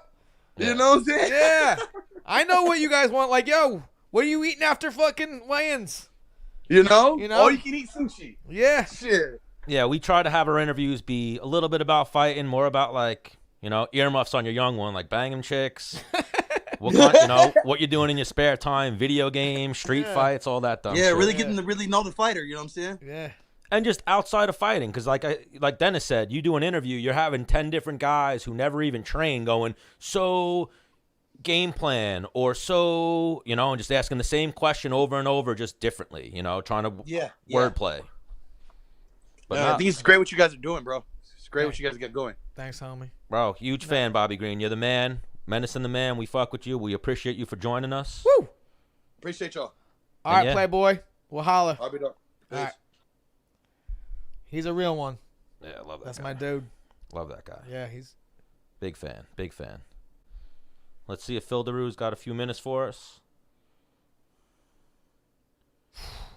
Tell you what, it's a tough act to follow. Yeah. Well, now Phil is more business. Phil's going to be like, yeah. talking shop, if you will. Where you just want to ask him about Dustin, how Dustin's feeling, right? Dustin, Edson, yeah. Oh, right. What he's up to. Right. I know, him and Algeria did something recently, like a seminar down there. Yeah. Just shoot the shit with him. But even there, yeah, you can't follow that one up. We had Bobby Green on here, shitting on everybody, dropping N-bombs, keeping it real. Yeah, like the name of that interview is Keeping It Real with Bobby Green, 100%. And oh my God, the second we said street fight stories, his face lit up like he's got some real shit for us. Like you can't hang with what I'm about to say. Yeah. That's what I want. I want to feel weird in my seat hearing a story. Yeah. Dude, I tell you what, I wouldn't be surprised if Bobby was, down with keeping it real with Bobby. Oh, he said he was. Yeah. Yeah, he said he was. Especially if we could hit him up with what the segment we were able to touch on before. Yeah. Like 5 minutes, bang, attack it. All right, Bobby, catch you later. Well, even there, I feel like I wanted to ask him who you think's going to win this weekend between Poirier or Khabib, and he would have been like, oh, Khabib's bitch ass and blah, blah, blah. He would have went into that. But all right, so Phil's driving, so we'll hit him with the phone call. But yeah, Bobby Green delivered for our first Skype or our first FaceTime. Dude, I would FaceTime the show if I was driving. You would? Yeah. Yeah, but you like to live dangerously. We've been over this. Even that one thing, bro. You live dangerously that you don't put the percentage up on your battery. You know what I mean? Yo, son, I've tried to do it. I can't figure it out. You don't know how to do it? Eh. Maybe I'll help you figure that out one day. Yeah, if you're lucky. Well, he said he'll pull over. Should we? No, I'm not gonna do that to Phil Daru. We'll call him. We'll call him.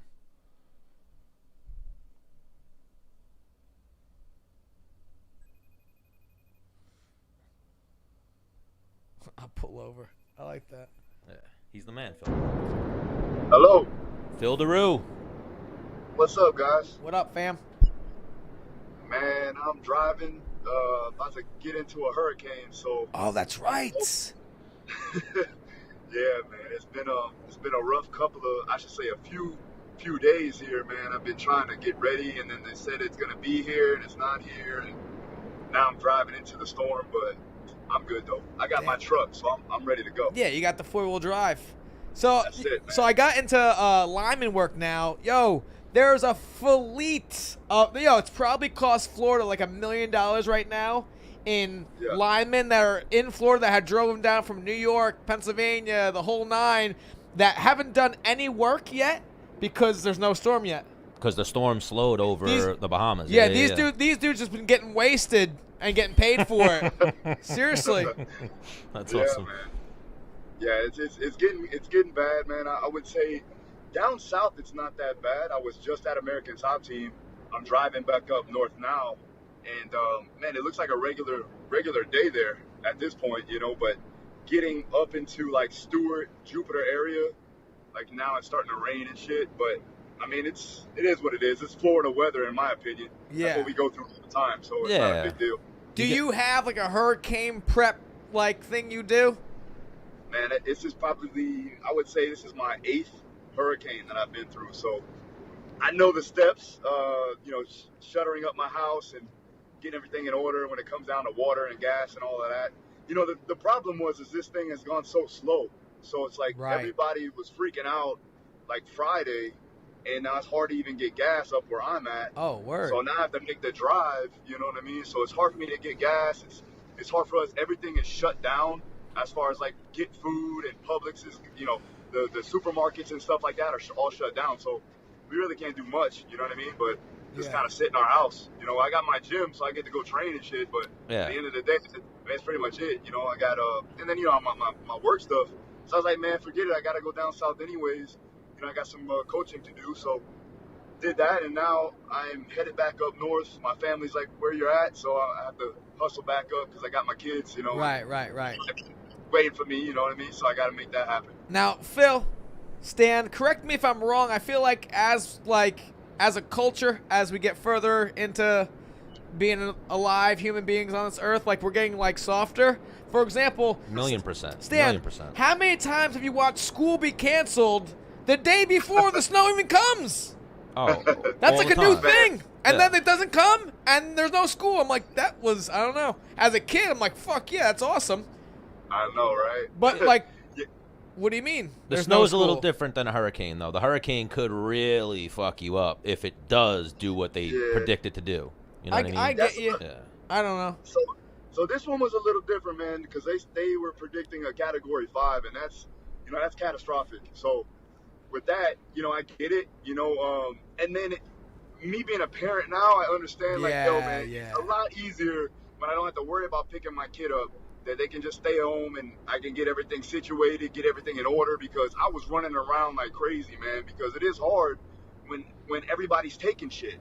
So at the end of the day, like I gotta find things, like we were finding, I had to get like sandbags for flooding and shit like that. Damn. And that's hard to find, man, like especially when everybody's panicking and trying to get everything in order. Amazon. So, dude, I'm telling you, they have float bags on sale. I was like, damn, this is important. I need to get this shit for future reference. Like, right? Perfect. So if anything happens, I have some float bags that you just blow up and you could reuse them things. Yeah. As opposed to me getting sandbags where I'm done after the first run through. So I don't know. Yeah. Maybe I should do that. Do you have an oh shit bag? I need to. Being in Florida, I know. I'm figuring out like this. I really need to have some MacGyver shit ready, just in case. I need to go ahead and sail my way out of here because it's not looking too good. And they are saying a lot of these skeptics out there are saying that Florida's going to be underwater in a couple of years. So I don't know. We'll figure it out. Like my homie Pat Cummings, he's got an oh shit bag, and he put me onto it. Like I was like, oh shit bag, what's that? He's like, just in case shit goes down, you could just grab this one bag and like have enough shit in it to survive if like for a few you days needed, or something. yeah, whatever, like some matches, some lighters, like rope, a knife, a shovel, like water filter, like all this. I'm like, damn, yeah. Well, even either have that bag or have somebody that has that bag. Yeah, and you can just take him with you. Because the thing is, in all reality, let's say you bought the best of all these things we're saying. I don't know, what's that, like $500? Probably, yeah. Well, like we had Sandy up here, and Sandy wasn't like the hurricane hit land and fuck shit up, just the water swell. The water, like the rise of the water. Florida, I've been in a few hurricanes where it was like, oh shit, the neighbors just lost their roof, and like it's fucking crazy. It's fucking nuts. I mean the Bahamas are done, man. Like, I saw that. I saw our boy Yves Edwards posting some shit. Looks like they got really fucked up. Now, sad, I could be a complete psychopath. Like like in my head when it's storming like crazy and shit's getting like a little like sketchy. I don't know. Like my blood starts pumping. I get like a little fucking amped up. Like let's go. I'm gonna survive this shit. Yeah. Then you're a different breed, bro. Remember that. You're like that type of person that'll run into the storm, ready to go. Oh, just for fun. the first like hurricane that kind of like got up into New York a little bit. Me and my buddies went out boogie boarding. Do you know? Hang on. Do you know how hard it is to get out to catch a wave in a hurricane? There was 4 of us. Only 2 of us made it out there. Were you one of them? Fuck yeah, dude. You think I was gonna quit? Yeah, you're a different. I almost drowned, but I got out there. Yeah, like Phil Daru said, you're a different breed. You're one of those guys. Yeah. You're fun to be around. Let's put it like that. Well, we're glad we got you, Phil. You're one of our favorite guests we've ever had on, one of the smartest guests we ever had on, and we just wanted to maybe, obviously now, make sure you're okay in the hurricane and maybe talk a little UFC 242 with you. Yeah, man, let's do it. I'm good with that. So obviously, I'm sure you work a lot with Poirier. Poirier's ready to go, right? Yeah, I mean, I think that out of all camps, and I've said this before, I feel like he's the most in shape as far as physically, as far as mentally. We prepared diligently for this one, with Mike Brown and Daya, getting the techniques and the tactics down to basically, I don't want to say mitigate or reduce that takedown, but we've been working on it. I think that with that being said, and the physicality that we've worked on when it comes down to isometric strength and having the ability to explode and get out of there and do it efficiently throughout the entire fight, I think we're ready to go. I mean, I'm really confident in it. I'm excited to watch it. I know it's the biggest fight of his career, the biggest fight of this year, in my opinion, and it's going to be fun to watch. Yeah, because touching on that a little bit, and this being one of the best camps he's ever had, I can kind of contest to that in terms of if there was ever even like a thought or like people were kind of saying like, hey, Dennis, you might be up for a title fight. Like, you bet your fucking ass I'm ready for when they actually say the title fight is on the line. Like, I can hit that camp fucking full bore, and I would put $1 million. That's what Dustin did. You know what I mean? Like, hey, look, you're looking like you're up next, kid. Well, he's a champ now. He's the interim Poirier. Right. So, yeah. So even before that. Yeah. Well, I was listening to an interview he did. He said he did 12 weeks for Max, and then right off the Max fight, he took a few weeks off and then got right back into it. So he's probably, the best shape of his life. Firing on all cylinders. Yeah, that Monday after the fight, he was like, hey, Phil, I want to get back into it. Let me know what I have to do, this and that. And I was like, bro, take a week off from the gym, like entirely. Yeah. That Monday, he texted me and was like, what do you want me to do? And I'm like, bro, I want you to enjoy your family and take the week off, like literally. Enjoy your belt. Yeah, enjoy your championship. Yeah, but you could tell, like, he knew what was coming next. Right. So he wanted to get a jump start on it. And he came to American Top Team a little bit earlier than he usually does. Usually he gets to ATT around 8 weeks out. He was there around, I want to say, roughly 12 to maybe 13 weeks out. Damn. And we just kind of rolled from there, you know what I mean? We had a couple of weeks where we kind of just chilled and did some GPP work, did some general fitness, got him back acclimated to the training. And then we started to go full on about, 8 to 9 weeks out. I got his baseline testing done, and then we went on in from there. Oh, for sure. And now you work, how long you been working with Barboza? This will be this is our third camp together. I would say working with Edson is a pleasure, man, because at the end of the day, I can throw things at him because he's such a phenomenal athlete.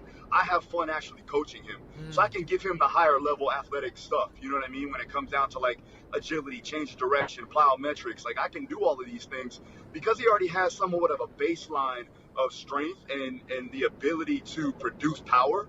Now I just hone in on those skills that he has, and then I just improve upon his ability to do that in a higher level fashion. So with that, I needed to also work on his ability to recover in between those bouts of high energy that he uses.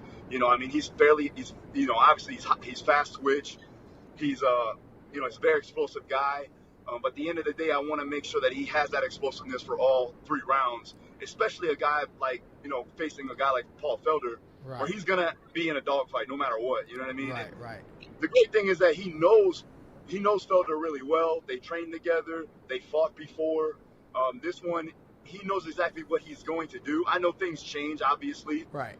But he's confident, and that's a good thing when it comes down to Edson Barboza. The main thing that I would say with Edson is he needs to be confident in himself, and he needs to do what he does best. A lot of times he tries to do things that are out of the normal in his way. I think that all the coaches always tell him, if you do you can be anybody that you want. But the minute you try to do something different and you try to go a different path and you don't be that guy that you usually are, you're not going to be successful. So at the end of the day, we're looking at it as, okay, you need to do exactly what you do that makes you the best knockout artist in the game. You know what I mean? So hopefully he goes about and does that. I'm excited to watch him, man. He's a great individual. Love being around that guy, and he puts in the hard work, man. He puts in the hard work, and he's a phenomenal athlete, and that's all I can ask for. Yeah, so this is kind of like a fun one for you because last time he fought Felder, he wasn't working with you. So for you, you kind of like, all right, man, hopefully like all my, you know what I mean? I mean, like for yourself, that's kind of cool, but even though I know you're not in it for that egotistic reason, Yeah. It's, but he's got some different things, and so going into what you're saying in terms of, he's got to be the best he's ever been. This is That's Barboza, yeah. Because Felder's coming off of a win where Edson isn't, right? No, he's coming off a loss to Gaethje. Okay. Yeah. Okay. And that's the thing, like that was what I'm talking about. Like his fight with Gaethje, technically, Justin is not as good as Edson, and we all know that. Right. You know what I mean? Technically, Justin is a phenomenal fighter. Like he's a grinder, and he will go out there on his shield, and we know that. Yeah. He's a tough individual. What Edson did wrong was that he tried to get in the same dogfight as a guy that is accustomed to getting into that dogfight. Right. So what Edson needed to do was, which we were thinking, or at least we thought he was going to do, was to be technical, and pick his shots and move and do the things that he does best. And Edson will be the first one to tell you that he fucked up. You know what I mean? He didn't do what we were supposed to do. He didn't do what we actually trained to do and got ready for. He didn't stick to the game plan. And when he sticks to the game plan, like I said, he's very unbeatable. Oh, he's a fucking stud, Edson Barboza. Like, Gaethje pressured him and just got him into a dogfight and caught him. Everyone gets caught in fighting. That fight could have went a different way on a different day, Yeah. For sure. Yeah, definitely. But even, I see Joanna has a fight coming up, too. She's fighting Michelle Waterson, right? Yeah. She just gave me her first bobblehead. I got it sitting next to me right now. I saw that on social media just now. That's awesome. That shit is dope, man. I like it a lot, to be honest with you. My first bobblehead. But to be honest, like she's in better shape than usual because of the fact that she was at American Top Team before. She left for like 2 weeks to Poland. She had some stuff with her family she needed to get through, and also she had a birthday, so she was there for 2 weeks. But now she's back, and she's the lightest that she's been this close to a fight, which I'm excited about. The only thing is, now just being so close to the fight, we're only going to be training one time a week. So that's the main issue that I have.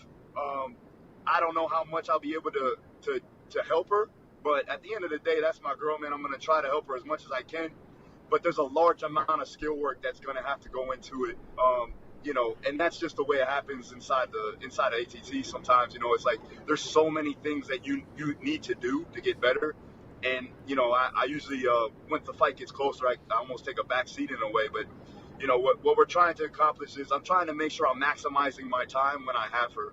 And so we'll do as much as we possibly can while I have her. I think she's going to do great. I think it's a phenomenal matchup for her. I don't know. I mean, what do you guys think? Oh, yeah, that's what I was going to say. Great fight, and then the division just got shook up with I can't pronounce her name, the Chinese girl who just won. So the winner of this fight is getting the next title shot. And that one I feel, and I knew that girl was going to beat Andrade for some reason. I mean, I seen her when she fought Tisha. I thought Tisha did really well against her.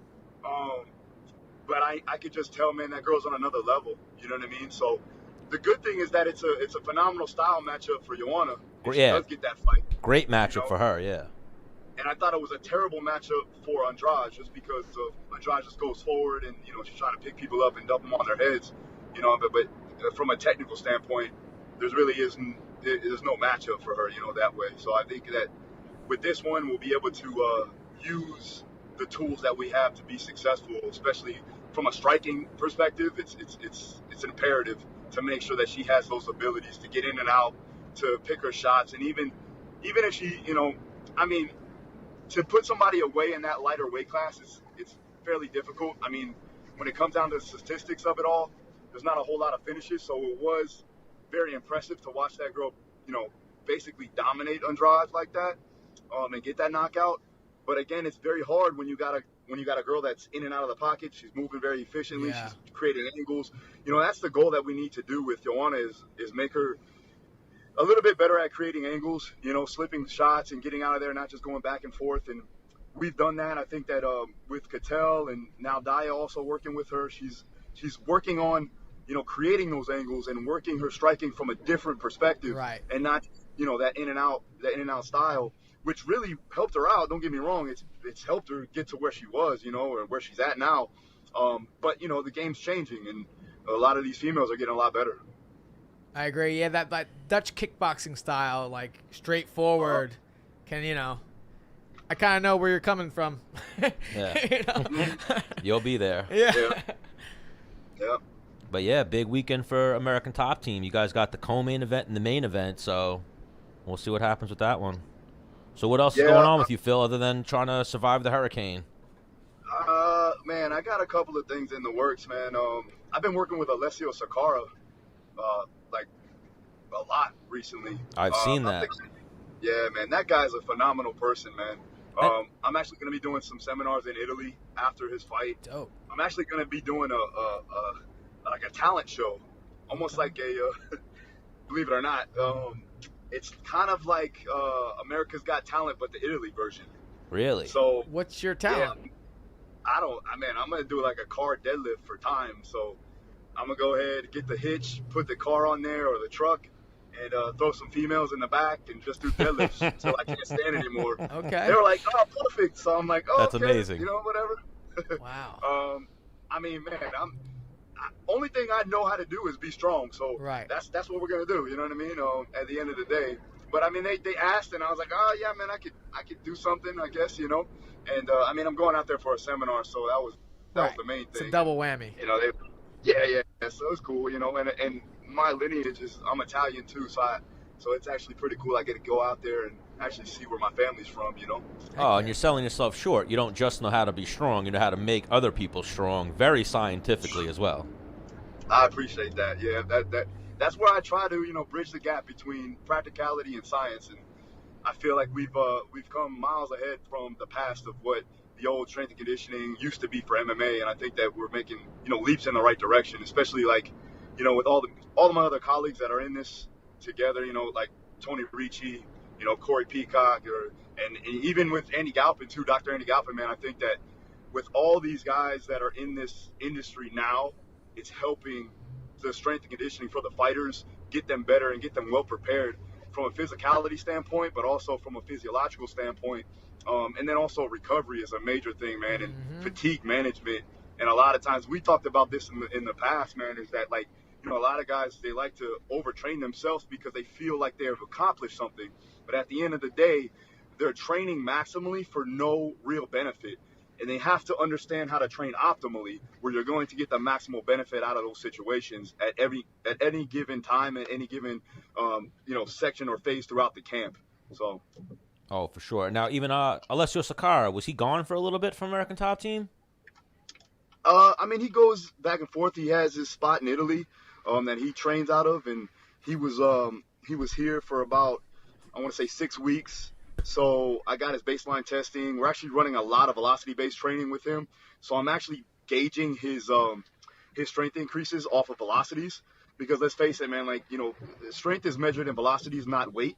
So if I can move a weight just as fast or not faster than an individual that's moving the same amount of weight, then I'm actually going to be stronger. So if you lift, let's say, for instance, we both are squatting 405 pounds. If I move 405 pounds at 0.75 meters per second, and he moves it at 0.6 meters per second, I'm actually stronger because I'm moving it with more velocity. So at that point, I can actually gauge his strength increases through velocities. Now, I'm using a velocity-based trainer by the company GymAware. So we're actually using that to actually see exactly good progressions, and also I can formulate the program based off of that, and I don't even have to be with him. So he's getting a velocity-based trainer sent to him, and this way I can, now that he's leaving for Italy again, you know, he's got about 5 weeks left for his fight, I could be like, okay, this is what I want you to do, Alessio. I want you to do, 5 sets of triples at 0.8 meters per second. And he knows exactly what weight he needs to put on, because we'll have that gauge of velocity. This way I don't have to really worry about weight and having to, do the pounds to kilo shit, because, that's math, and we don't want to do that too much. So, but it's a lot easier for him. It's simple for him, and he can do it. And again, like I said, it's measured in velocity, so we can see true strength increases there. Now, how's his English? It's good. It's not bad. It's not bad. There's some things where he has to translate a little bit through his phone, but for the most part, he's really good. Yeah, we're gonna have to work on that. We'll try to get him on the show one day. But man, we had your boy Dean on. Yeah. Bro, we fucking love that guy. We're gonna try to make like a monthly segment where he comes on and just kicks some knowledge for us. Man, when it comes down to the fight game, he knows his stuff, man. I've known that guy since I was about 19 years old. He brought me up in this game, and he may not say it. He may just kind of shy away from it or whatever, but he's truly helped me get to American Top Team and be a coach there. And he was the guy that kind of opened up the door to me getting in there and actually helping coaching these athletes. So I owe him a lot. So, it's cool to see him on the show and see him get all these accolades and, being buddy now with old, what's his name? Dana White. Yeah, man. So it's cool. And up here in Port St. Lucie, like in the area that I met him in, like he's kind of like a local legend. You know what I mean? So it's funny. Every time I go somewhere, he's like, I know Dean. He used to cut my hair. And I was like, okay, man. Like, all right, man.